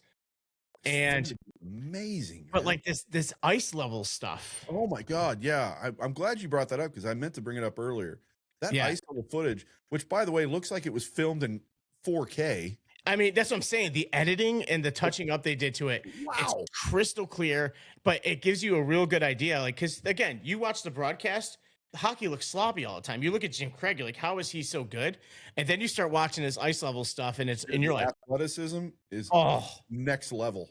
And I mean, do we need to talk about how heavy goalie equipment was back then for him to be flopping around like that and getting back up and what he did? Yeah. Unreal. But I've always had three thoughts. There's a million more. Certainly, you can overanalyze till you're blue in the face. I have three thoughts on what happened in that game. First of all, the USA played the game of their lives, no doubt about it. Like there's just no getting around it. You know, they play that game, and even Herb Brooks said it. They play that game 10 more times. They might win one of those 10. Yeah. They played the game of their lives. The Russians took them for granted because they had already beaten the shit out of them. And the Americans recognized that, said they didn't respect them. So, and then I guess there's technically four things, but the last two are kind of combined. How do you pull Tretiak? What's the outcome? But they brought it up in the documentary. That's the first time I've ever heard this mentioned. Is because I mean it was a 2-1 game, right? Or it was a tie game at that after the no, it was a tie game. They pulled him after Johnson's like last second goal. So someone's like, well, Michigan came in to start the second. Never come up until I heard someone mention it in the documentary, and he's never said it. No one's ever said it. But was he hurt or was he sick? Because that's the only way you pull the greatest goaltender in the world. Literally. It's to this day regarded as one of the greatest of all time. Yeah. To put in Michigan. But which Michigan was still... He's a stud. Unbelievable goalie. Stud. But then the related part of that is they never pulled the goalie. They didn't. I mean, here's the thing. If you watch the footage... They had never been in that scenario. He didn't know what to do. And that's the thing. They say it in the movie. They say it in the documentary. They panic. Because here's the thing. Absolutely panicked. For the Americans, 10 minutes on the clock is a lifetime. Oh, my God. Against that team. And it's funny. Even the players are like, I can't remember which one it was. I think Silk said, like, every time I see 10 minutes on a clock, I start to get cold sweat. And because it's like 10 minutes against the Russians, they could have won that game still 10-4. I was going to say, they still could have scored 100 goals. Yeah. And, but like, to be down, all of a sudden you look at the clock, because clock management wasn't a thing for them either. They never had to worry about it. All of a sudden you look up the clock and there's 2 minutes left and you're down by a goal, 2 goals at this point. No, 1 goal. It's 4-3. And you're down by a goal at this point. Like you don't think to do. And I'm surprised Michigan wasn't just smashing his stick on the ice. And maybe he was. That's one thing they never showed. But yeah, I mean, you and I as coaches, it's a no-brainer. Not to mention the U.S. had so much possession of the puck at the end of the game because they didn't run out of gas. A lot of that footage is taking place in the Russian end. They can't pull them if they can't get the puck. A decent amount in their own end though for a while there, because I mean the game ended in their zone. Yeah. And here's the thing: did they track shots on goal? I'm sure. I've never seen it, but I'm sure. I'm curious about. In fact, I'm gonna look it up now. I'm looking it up right now. Keep talking. I'll look it up. Because Jim Craig had so many big saves in that third period. And it just felt like he was getting peppered because the Russians started putting all the pressure on you. Americans didn't have all the control in that game. They were playing on their heels. Holy cow. What is it? I feel like you should guess. 40 shots on net. Well, I like guess the whole for Russia? Yeah. Yeah, you were one off, 39. How many shots on goal did the U.S. have? 22. I know they didn't get 16. Holy crap. So they put in 4 goals on 16 shots. 16 shots on goal. Total shot attempts, total shot attempts for Russia 52, total shot attempts for USA 25. They doubled the attempts. Look at the thing for Russia: 52 attempts, 39 shots on goal. They don't miss the net, and maybe the shot attempts were deflected or blocks. That's a lot of block shots too. Like Russia doesn't miss the net. So well, I mean, U.S. only missed 9 times. The Russians missed. Yeah, U.S. had to embrace every moment they had to take a shot on goal. I mean, even Aruzione's goal. Aruzione was skating towards the corner and just kind of shot against himself. Well, he went back against the grain, which is what they teach you to do. Goalie's moving the other way. Was that his only goal in the tournament? That I don't know. Let's look that up too. But yeah, it was such a crazy. He had three goals, 2 assists, and 5 points in 7 games. That's a good showing for Cap. Yeah. I didn't realize that. I mean, you only ever hear about that goal. Actually, I think he scored against Finland too, if I'm not mistaken. And that's the other thing too, is like a lot of people, the gold medal game. I know that's what I'm saying. Is people don't realize, they think that is. I mean, what a hard schedule. They talk about this in the documentary too. You got to play Sweden, which is always a good team. Sweden was already sending players to the United States at this time. Oh yeah. And then you have to face Czechoslovakia, which was like the team they thought was going to win silver. Yeah, the Czechs were supposed to beat them by double digits too. I mean, well, the Czechs were also part of the Soviet. It was a communist country at the time. Oh, yeah. They still had a lot of the same everything going on. And then you play Russia, and then you play Finland. Yeah, Soviet Union at the time. Yeah. They played. Because they also played. Who else they played? They played West Germany. West Germany. Is that the only other game? Played 7 games. So it was Sweden, Czechoslovakia, West Germany, Russia, Finland. There's 2 in there we're missing, which clearly were blowouts. But and Jeremy, where was Canada? You said, where was Canada, Jeremy? I said that as what I say an hour ago. I'm like, I'm rooting for Canada. I'm looking that up too. Where was Canada? Where did Canada finish in the 1980 Olympics? 6th place. So here's my question about Canada. They're getting paid technically, but were they able to use major junior guys for that? Oh, that I don't know. That's something I do wonder, because Canada was off the radar for a lot of those Olympics. And then because major junior guys, for those who don't know, there's a league called Major Juniors, which is 16 to 20-year-old, just like Junior A, except they get paid. For the longest time, they didn't have college eligibility, but that's flipped. Romania and Norway. I forgot about Norway. Oh, yeah. I didn't know about Romania, but I forgot about Norway. I think I did remember. I do remember them playing Romania, and I totally forgot about Norway. So, but yeah, and for our Australian fans, when we say Norway, we're not saying anything in disbelief. Wow, that was bad. I loved it, and I will not go against that. I'm sorry. I apologize for John. I actually, I think I told you I work with a guy from Australia. His name is Davey, and I do nothing but just harass him all the time about being Australian. That's racist, John. It's not. He's blonde hair and blue eyes. And he's got the accent, man. He's definitely the wily Australian. But anyway, yeah. So I mean, the documentary, I just loved it. Like I said, I love the family connection in the documentary. It's not a ton of hockey. It's hockey, but it's not like this hockey thing. They don't talk the lingo. It's nothing about that. No. It was the gravity of what everything was. And again, highlighted how special Herb Brooks was. Yeah. And again, they talked, as I mentioned earlier, yes, the family connections were amazing. You know, Dave Christian's family and Ken Morrow in tears talking about his dad. And I mean, Jim Craig talking about his dad. His mom. Oh my God. That quote is like, when somebody dies, they don't take their strength with them. They pass it on to somebody. I'm just like, oh God. I'm in bed and I'm just like, I'm not gonna be able to sleep after this. No. And then they obviously talk about as we said, the political side of it. I mean, George Will's a long time DC fixture and political journalism. Mhm.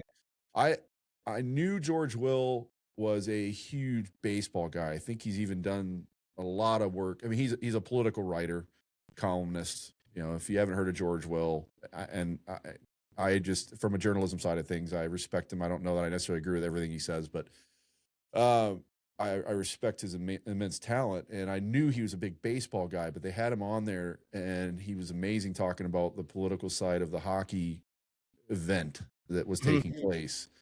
Yeah, the other guy that was actually a writer from Texas that they sent up to be a writer. There was 2 journalists they had on there. They had that guy, I remember, the political guy. And there was another guy they interviewed in the documentary. I'm almost positive he said he was from Texas. He was a sports guy, but he wasn't he was like their resident hockey guy, but he wasn't a hockey guy. Oh, yeah, I don't remember that. But all I know is Aruzione's story about the woman in Texas sending the letter has changed. He changes her what wording. They're called. Yeah. He changes her wording like every time he tells the story. Because in the first documentary I watched, it was beat those commie bastards. And this one, it was beat those Soviet bastards. Yep. And I heard him. I swear to God, this isn't me trying to have a flex. But that day with the cup, and he was in there talking to one of the political guys. He also said "commie" when he told that story to that guy. So, yeah. I'm wondering. Again, when you're telling a story, you talk about the Soviets so much. Maybe it's also so funny too.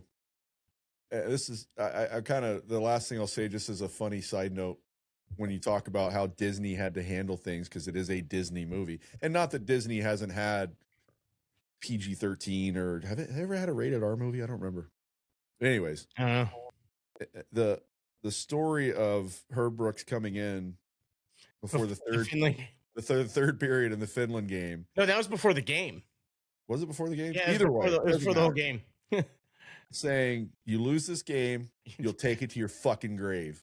And then he walks a few steps, turns around, your fucking grave. Well, they did that part in the Disney version. Yep. Sounded very different. Yeah.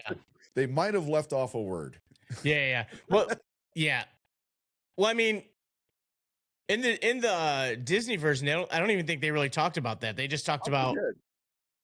I don't think so. In the Disney version, they just say the next game we beat Finland for the gold medal, coming from behind once again. They left that totally out, I think. I thought they did that in the movie. Why am I not remembering that right? Because with the movie, there's a lot of commentary about talking to Herb and stuff. I do have a question, and I guess maybe I have to look this up at some point. I'm not going to do it right now. But a lot's been made of the fact that if they didn't beat Finland, they wouldn't even have won a medal. How is that possible? It's the gold medal game.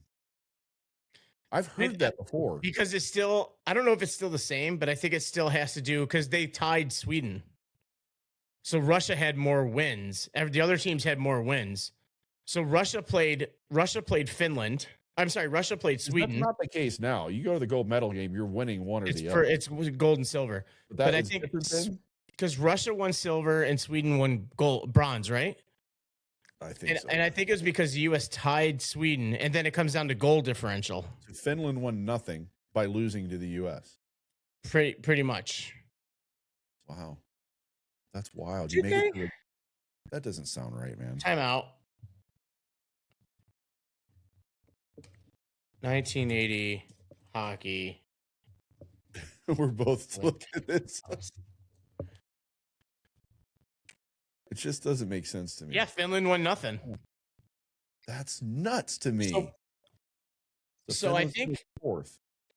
So I think men in India in the Summer Olympics won men's gold, and Zimbabwe won women's gold for field hockey. But anyway, it just popped up on here. But yeah, I think it comes down to goal differential, and because Russia, it sounds like it wasn't like it is now, like a bracket. I mean, it was. There's more teams now, I think, too. Maybe it was point based, or I mean. And Russia beat Japan like what, 17-0? they won their first 2 games like 17-0 and like 16-1 or something. Something crazy like that. Yeah. That's not even fun.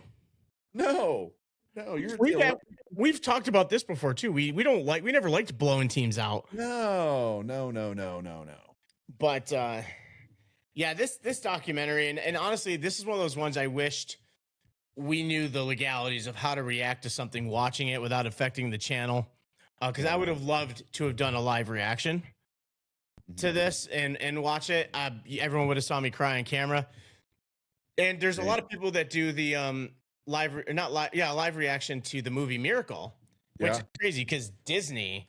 I told you about the 2 sisters. Watched Popcorn in Bed. They did the Miracle reaction. And the one thing I'll give Disney credit for that had nothing to do with anything is at the end of the movie Miracle, they have I keep forgetting his name. Kurt Russell. I love him as an actor. It's crazy. I keep forgetting his damn name. But they had him at the end doing the voice of Herb Brooks, but then it turns into they had the text come up on the screen.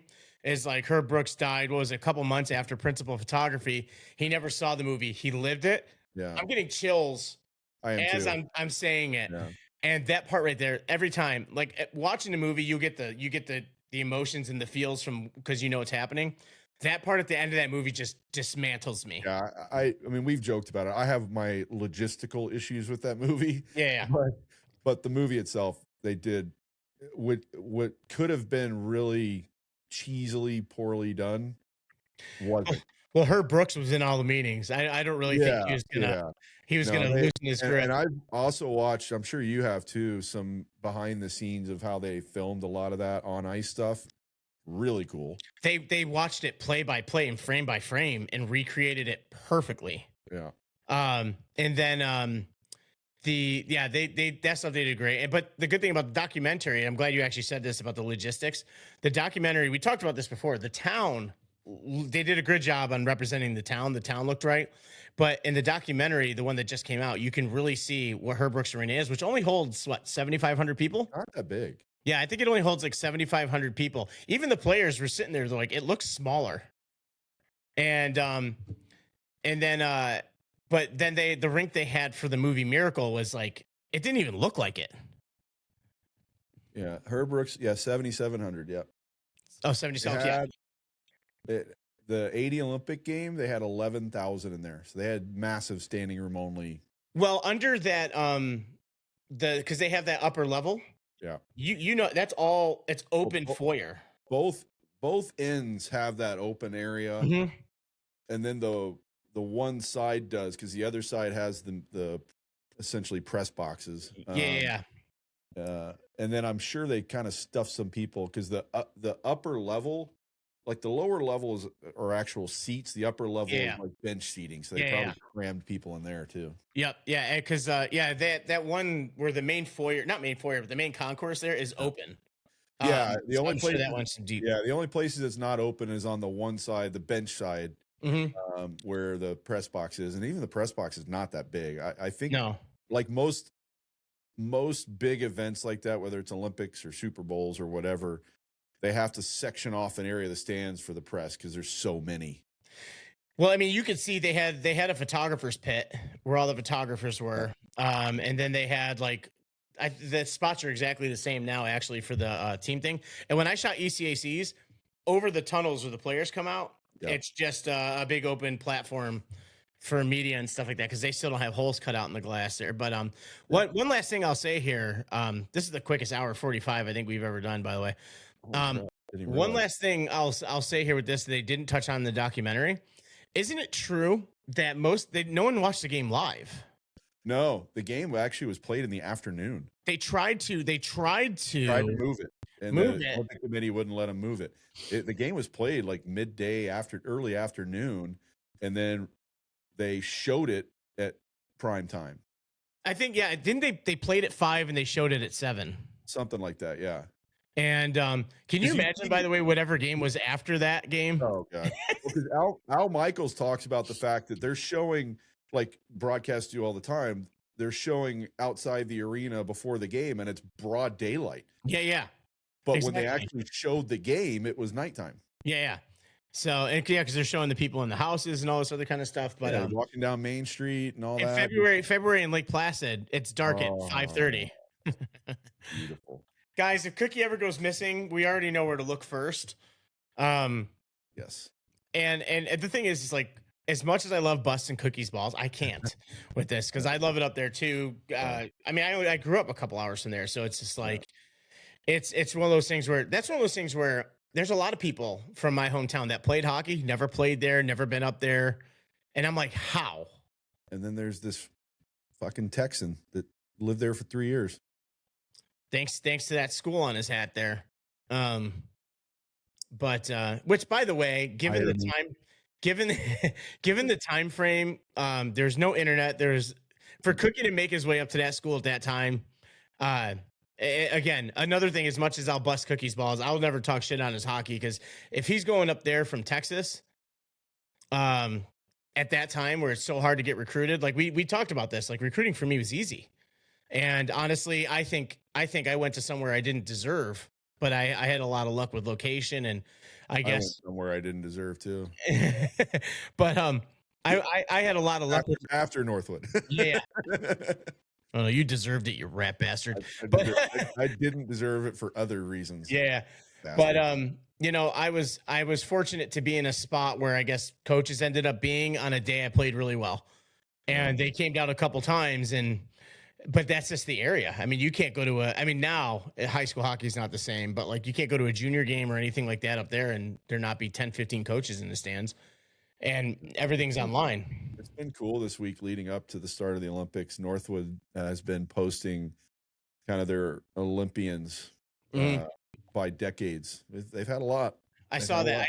I did see that. And then, I love all the attention back on Lake Placid for the Olympics where everyone's like, yeah, bring it back there. That's actually kind of cool because I've never heard that before. Like no one's ever really talked to it. It never could. I've heard about it for about probably 10, 15 years now. And I can tell you there's not a lot of people that my friends that still live there that want anything to do with it. Well, here's the thing though. They do like a lot of the training still happens there. A decent. Well, obviously the ski jumps and the ski jumps. Mount Van Hovenberg with the bobsled. Yep, the aerials. They train there because they have the pool in the summer. Much of the hockey and figure skating still. No. For a hockey. For a while, the women's team was based there. They're not anymore. I think they're in Minnesota now. Mm-hmm. In fact, last time I remember they were based out of Blaine, the super rinks there. Oh yeah. But for a while, they were training out of Lake Placid. But I don't know that the arena itself is used for much training anymore to that extent, to that level. Well, and then for hockey, the ski jumps and the bobsled and all that. And Mount Van Hovenberg is also where like the cross country and the biathlon is too. Do you see that thing I sent you, by the way? Because you were talking about Mount Van Hovenberg, and I sent you the link. It came up on my Facebook, and I'm pretty sure I sent you. It actually had a big picture of the sign Mount Van Hovenberg. Oh, I don't think I saw that. No. Yeah. But the other thing is for hockey, they can't train there. They're all NHLers. They're in season, so they don't. Yeah, but I was thinking do more that like anymore. women, like because the women. Oh yeah. The women. Women is mostly PWHL players. They've been playing. Yeah, now, yeah, for sure. Which, by the way, if you haven't been to a PWHL game, you have the opportunity to go. It's an amazing game. The atmosphere is outstanding, and I'm not saying had a wild one. Yeah, you had a wild one for a lot of reasons. Number one, a record crowd. Number two, there was a fight. There was a fight at the end. There's big hits all game long. Like there is actually, I got a great overhead shot where they were trying to push the girl into the other team's bench after a big hit. But this isn't even I hate when people say, oh, they're good for girls.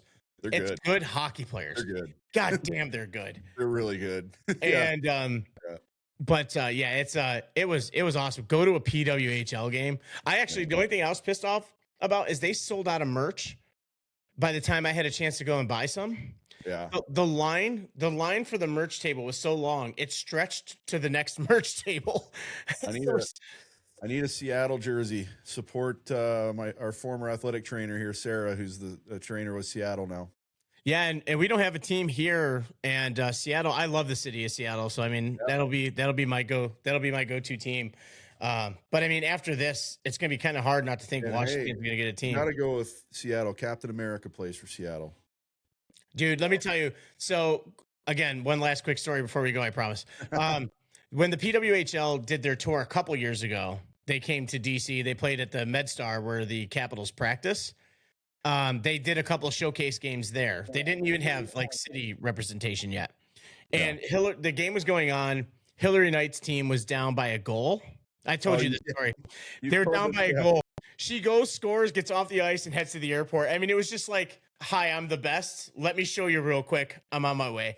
And I'm just like, I was standing right at the door where she got off the ice. I didn't know she had to get off the ice. I didn't know what was happening. I just stood right by her, and I'm like, and then someone told me, yeah, she has to catch a flight. I was like, that's the most baller thing I've ever seen. And the Seattle Torrent.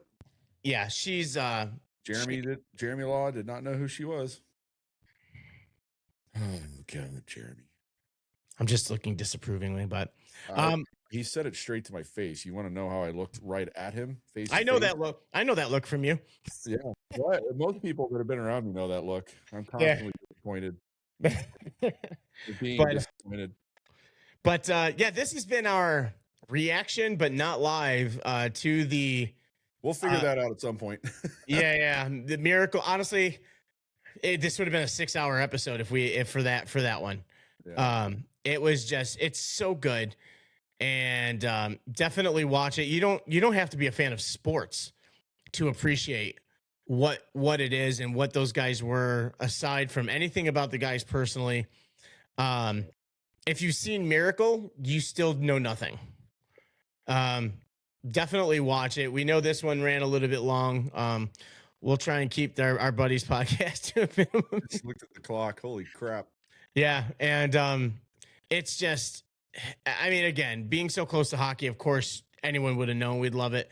But it's something, it's a must see for everybody. Yeah. And honestly, I'll probably watch it again. I mean, definitely will. I'm going to watch 30 for 30 again. I haven't watched it in a while. Yeah. And you know what? Why not? Let's go ahead and do it. Let's just, we don't have to do it as a top 5 in order. Shit. But we're going to agree on most of these, and we're going to start with the obvious one, Youngblood. Number 1. Quick synopsis. Youngblood is about Dean Youngblood, played by Rob Lowe, who wants to go to the NHL. By the way, the names in Youngblood. Oh yeah. Oh my God. You got Diener, which is played by Patrick Swayze. There's the NHL guy in the movie was you told me this before. Oh yeah, it was played for the Flyers. Yeah. Oh crap. But anyway, so I already actually touched on what Major Juniors was. Youngblood knows he has to go to that team. He tries. It's one spot available. It's between him and this guy Racky, that ends up going to play for Kitchener. Which, by the way, Hamilton Mustangs aren't around anymore. But Kitchener Bruins. Actually, they're the Kitchener Rangers now. But that Thunder Bay. It's not Kitchener. It's Thunder Bay Bombers. Peters, that's right. Racky ends up going to play for the Thunder Bay Bombers. I coached against Thunder Bay, and let me tell you, all the rumors about it and the reputation is warranted. But yeah, so Youngblood goes to Hamilton Mustangs, Thunder Bay, which, by the way, Hamilton to Thunder Bay is a haul of a drive. And just FYI, like the guy that played Racky, George Fenn, was a legit played for the Nordiques. He also coached me in Pee Wees. So George Finn lives in New Hartford, New York, where I went to high school. He coached Pee Wees there. He coached the Pee Wee house team, and I only went there for a little bit before I went back up to travel. But yeah, he coached the Pee Wee house team, and he had a brawl in warmups. Racky was also very much like George Finn. But just FYI, you had one slight correction I need to make. Patrick Swayze played Sutton, Derek Sutton. Oh yeah, Derek Sutton. By the way, also great. Rob Lowe is Dean Youngblood. Oh yeah, obviously. I just said his whole name too. Yeah. Keanu Reeves was the greatest goaltender in the history of hockey. The only one that could, well, obviously, other than Peter Zezel. I can't even read this. He was French Canadian in this. Yeah, he played a French Canadian guy, but he actually was a goalie. He played hockey. Yes, he did. He actually, yeah, absolutely. And it's funny how he flies under the radar for that movie all the time. Yeah. One of my, I'm going to guess it's the same for you based on when this movie came out. One of my first ever Hollywood crushes. 100%. Cynthia Gibb. Oh my God. Playing Jesse Chadwick. She was my first true Hollywood crush. And for that movie, I mean, considering the age of those players, I mean, Youngblood's like 16 years old in the movie. It's a pretty edgy movie considering. Yeah. But you learn about billets. Cynthia Gibb is 62 years old now. Wow. But you learn about billets in this movie. Major juniors absolutely at the time was the best road for the NHL. These guys growing up on the farm, and like Youngblood's brother that lost his eye, and his dad that played, making him tough. I mean, all this stuff. It is. By the way, breaking news. Wow, I'm pleasantly surprised by this. Fionnuala Flanagan was Miss McGill. Is still alive. She's probably in her 80s now. 84. So she was born in Dublin, Ireland. Nothing. What is it? What's the saying? Nothing beats tea time with Miss McGill. The only thing better than a glass of beer is tea with Miss McGill. That's right. Yep. But it's such an outstanding movie. It's definitely a hockey. It's an awesome movie. And then what else do we got here as far as Slapshot. The other tie to my hometown is part of it was filmed at the Utica Auditorium. By the way, first hockey movie ever made. It was like made in 1932 or something like that. 37. 37. Wikipedia is telling me I'm lying. But the first hockey movie I know of ever made was in 1937 called Idol of the Crowds. By the way, this is not on our list because I've watched it and it's terrible. But it starred a rather famous actor. John Wayne. Yeah. Yep. Great John Wayne. Which, I mean, what can you do for shooting hockey at that time, you know? Fair enough. But so the next movie, like you said, is Slapshot. Everybody knows Slapshot. Another great movie about life in the minors, filmed all over Central New York, which I love. And that was followed up by one of the worst movies ever. Oh God, we're gonna pretend that didn't exist. Mighty Ducks isn't on my list, but I appreciate what Mighty Ducks did for hockey. Yeah, I agree. I actually got to coach a hockey school at Shattuck St. Mary's in Faribault, where Mighty Ducks 3 was when they skate through the arch. That's the school out there, and obviously Shattuck's the famous hockey school. That's pretty cool. But Mighty Ducks did so much for hockey and for young people. Even stars now love Mighty Ducks. I just didn't like it because, like we said, I'm a prick and a purist about hockey. So then after that, I mean, Miracle's in this list. Miracle's got to be part of that. Again, not even for that. They just did such a great job, and they actually auditioned actual hockey players. So the hockey was authentic, which goes right along with what I just said. So that's 3. What am I missing here? I've got. I was going to be a smartass with a couple. I was definitely going to be a smartass with a couple, including.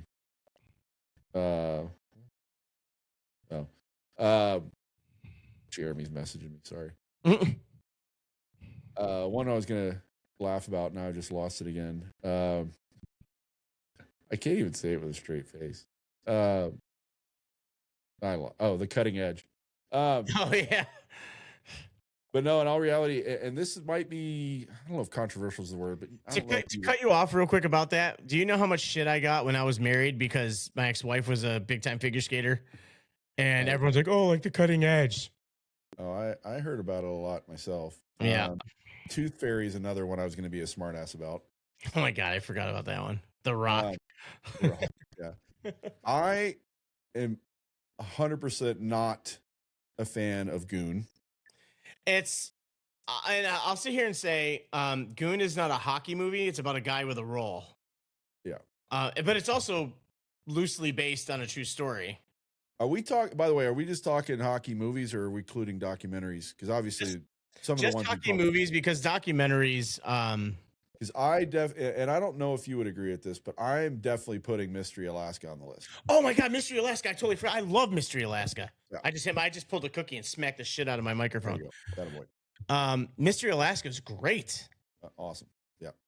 Again, the hockey was good. Some of it misbelievable and kind of the stuff like that, and obviously the things of it. But it was still actual hockey, which was pretty cool. And my favorite part about that is when Russell Crowe is trying to get under the skin of what they call him, Tree.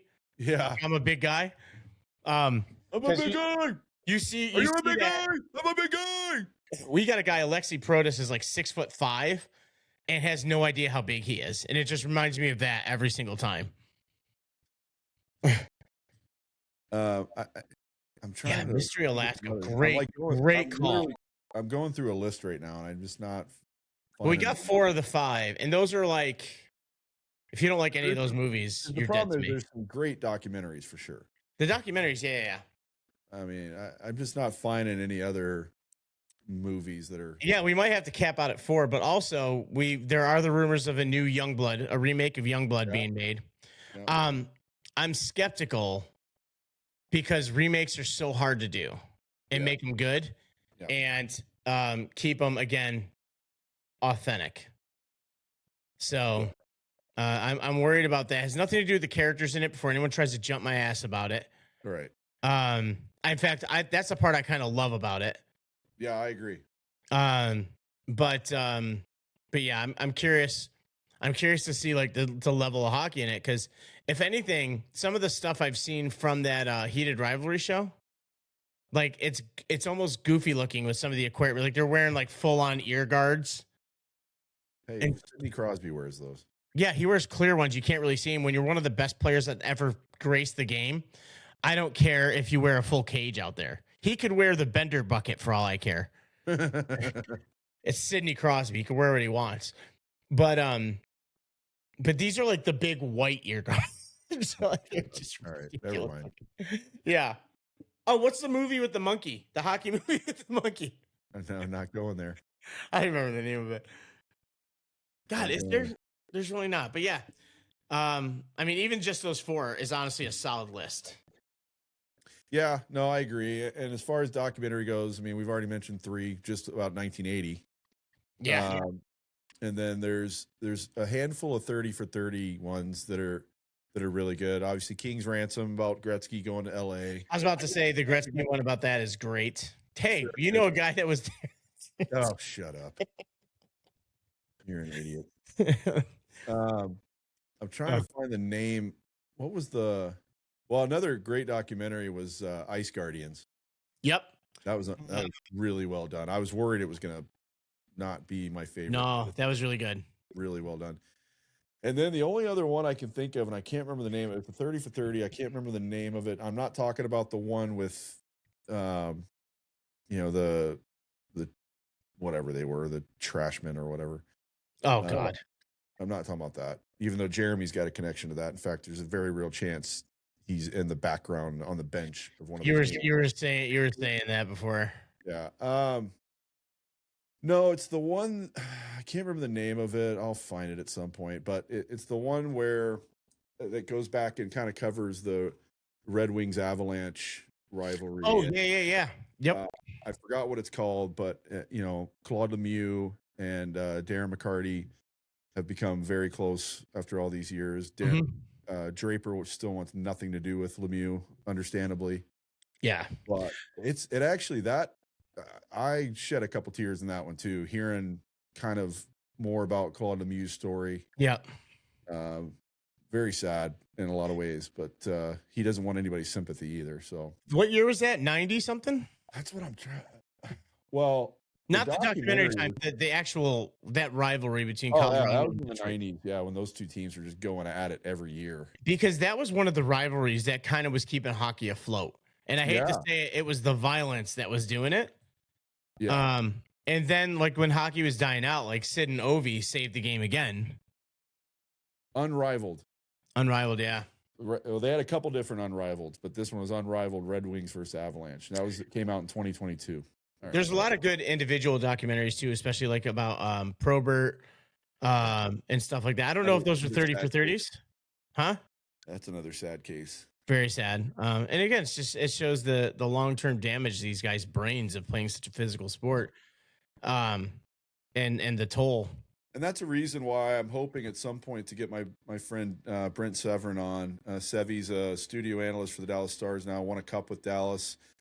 That was his role. I mean, he was a solid defenseman, no doubt, but he was an enforcer. He was the protector of guys like Mike Modano and all that. That's just how it's changed. Now, if you're an enforcer, you still need to be able to play hockey. Yeah, and it's funny too because, and we've talked about this, and again, we're running super long here, but you've seen it as well as I have. I remember back in the many years ago when I was still living back home and I was still a kid, and the Stars were in town, and over the summer, guys would stick around and just come out and do skates because they wanted to stay on the ice. And I remember watching guys like Shane Churla and Britt Severin. They'd come out and skate with just random adult league guys and just were unstoppable. Unstoppable. They had ridiculous hands. It could skate like the wind, and yet their role as an NHL player was to drop the mitts and beat the brakes off people. It's funny, when I lived in Florida, there was a year of the lockout where we had St. Louis LeCavalier and Vaclav Prospol on our adult league team, which was just like stupid because they were just looking to skate before players started going to Europe that year. But also on our team was Chris Dingman. And he's another guy who phenomenal hockey player, but he was just a tough guy. We called him Dish because like his ability to pass, and not like the adult league nickname, like the Lightning called him Dish because he was a great passer as well. Dude, but we just mentioned Darren McCarty. Darren McCarty had some of the filthiest goals in Red Wings history. Yep. And then the other guy that was on my team is a linesman in the NHL, Johnny. Holy crap, I can't remember his last name right now. My brain is just shutting off. But we're over 2 hours into this. It's no shocker. Johnny Murray. He still refs games all the time. Like, he's still a linesman. He's a monster, unbelievable hockey player. And it's just funny because I'm like, it was just funny as hell, like seeing, like, especially like when you see Johnny Murray out there skating around, you're like, he's a linesman. Yeah. Again, referees don't get credit for how good of skaters they are because they're on their feet the whole time. They don't get a break. Yeah. No. And there's a guy, I don't know what referee is. He's number 16. I'm furious with him right now because I believe he parks in front of the photo hole on purpose at this point. Well, just make sure your photo hole doesn't cause a goal. Yeah, no, trust me. It's funny. That happened this week. I'm convinced. I know against the Capitals. I'm convinced that there's a couple players on the team that when they're doing those dump-ins, they aim for me. I'm sure. And like no, different reasons though. They don't know me well enough to would just to be a dick. Yeah. But I mean, it's funny. Everyone's like, man, he's quick because I shut that thing so quick. Because like the advantage I have playing hockey as long as I did, I can predict things a lot better than a lot of other photographers. The downfall is, I've said this before, and this is a total random comment. Guys like Patrick Smith, which didn't grow up playing the game, are such amazing artistic photographers. They pull images out that I'm just like, how? Well, that's because, and when I used to do some hockey photography, our years of being in the sport, we can anticipate what's coming. Yeah. Which is great. You're going to get amazing photos that way. It's the guys that don't know what to expect and are getting the things we didn't think of. I would never in a million years think of some of the photos he gets. And you just look at him, you're like, wow. Yeah. But that's a different day. That's a different 2-hour day. But 2 hours, it's our longest yet. I mean, and the thing is when you're talking about something as good as this documentary. Yeah. Well, we spent also the first few minutes with the Podcasturbate donkeys. So that was like 15 minutes. Yeah. We'll cut that down a bit, but honestly, we might only use that for highlights. Yeah. I think John would agree. Definitely go check out. I don't know where to find, probably on Prime at some point. It's probably not free, but definitely go check out this new documentary on Netflix. Go find the 30 for 30, the Russian side of things on the ESPN app, and go find the original Do You Believe in Miracles that was put together just a year after the event happened. Yep. They're all worth a watch, but definitely this new one and definitely the Russian one. Both of them are really special. They really are. And honestly, the movie Miracle is great. Yeah, but I would imagine most people at this point have seen the movie Miracle. Most people probably, well, especially since it's so new, haven't seen the new documentary, and most people haven't seen that 30 for 30 from the Russian standpoint either. No, I remember. There was a lot of hype for that when it was coming out too. I remember, and Larionov's daughter is really hot. That's all I got. Are you waiting for an argument? But these days. But we appreciate everybody watching. I'm sure nobody's surprised about our deep dive on something hockey related. No. We do want to do a reaction video kind of soon here. Maybe do something kind of Olympic based, something on like either curling or even though it's not in the Olympics, I keep begging Cookie to do something on bandy. It's that will never be an Olympic sport, by the way. No. But I watched that sport and I'm just like, this is all the guys who got cut from hockey and said, "Oh yeah," and they go and play this game, and it's fast. It's so fast, and it has to be because the rink is huge. It's a soccer field. Yeah. So build something like that on a soccer field. Yeah, crazy. They just flood it. But we appreciate everybody here. Make sure you like the video, subscribe to the channel, tell your friends, tell our families, go subscribe, and comment down below if you've seen the documentary, what you think, and also hype it up. No, not that part, Cookie. Tell them the awesome thing that really just happened. Oh, I'm allowed to say it now? Yes. Even though I already put it in the Tuesday episode when I edited. Permission grant. Oh, did you? I listened to it. You messaged me and said, "Great edit." Did you not watch the whole thing? I listened to most of it. You son of a bitch. Whatever, counted as a view. I was here for it. Thank you. We have officially, and it happened Tuesday afternoon.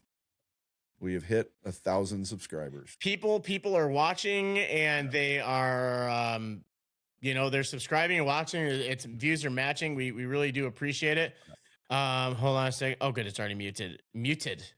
We're at 1,060 people. 1,000 subscribers, and we would like that number to be multiplied by 100,000. So we hit 1,000. So let's now hit 100,000. Yeah, I mean, honestly, we do appreciate it. Yeah, absolutely, it's awesome. I was driving John nuts because as I'm at work bored and he's doing other stuff, like every time a new subscriber would hit, I'm like, we're at 990. Now we're at 991. Well, here's the funny part about it is when we were at 999, I'm sitting in the photo room getting ready for the game. You cheated. And I said, I go, we're at 999,000. I'm like, we need one more subscriber and they get a free hoodie. 999,000. Yeah, sorry. Yeah, 999 subscribers. I'm like, the next subscriber gets a free hoodie. So Nick and Alyssa are like, I'll do it. And they both signed up. So now we owe 2 hoodies. Yeah, I came with this thought. I told John, I go, man, I really wish there was a way on YouTube to see like who the 1,000th subscriber was so we could send him a hoodie. And then he went and cheated the system because we can't see that, but he went and told people he works with.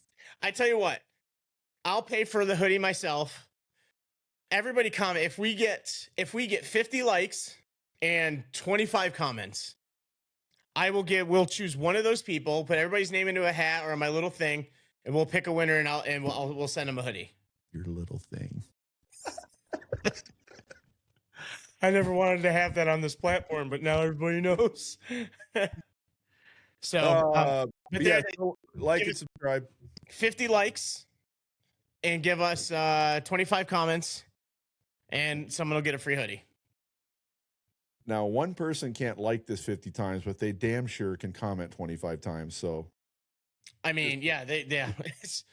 If you could beat the system, more power to you. If you really want a hoodie that bad. I told John, I don't know if he ended up doing this or not. He was hinting at it. Next time you see us, I bought myself an early birthday present. Yeah. When I get paid, I'm copying you. I'm so jealous. I'll be honest with you. I'm going to have a new microphone. I'm so jealous because I'm not going to lie to you. I go to B&H and I look at this microphone at least once a week. And I almost bought one for both of us. And I was just like, I should just do it. Well, it's driving me nuts. Again, another tangent when we've already gone way too long. Rode keeps putting out all these advertisements for all these various colored arms and microphones and stuff. Is like, I want them all. I know. There's a couple of people that have because I have this cable. Oh, you can't really see it on here. There it is, kind of. So I have this colored cable. I have a couple of these ones, and but now. Oh, you can't see I have a red cable. But now I'm going to have to get the red cable.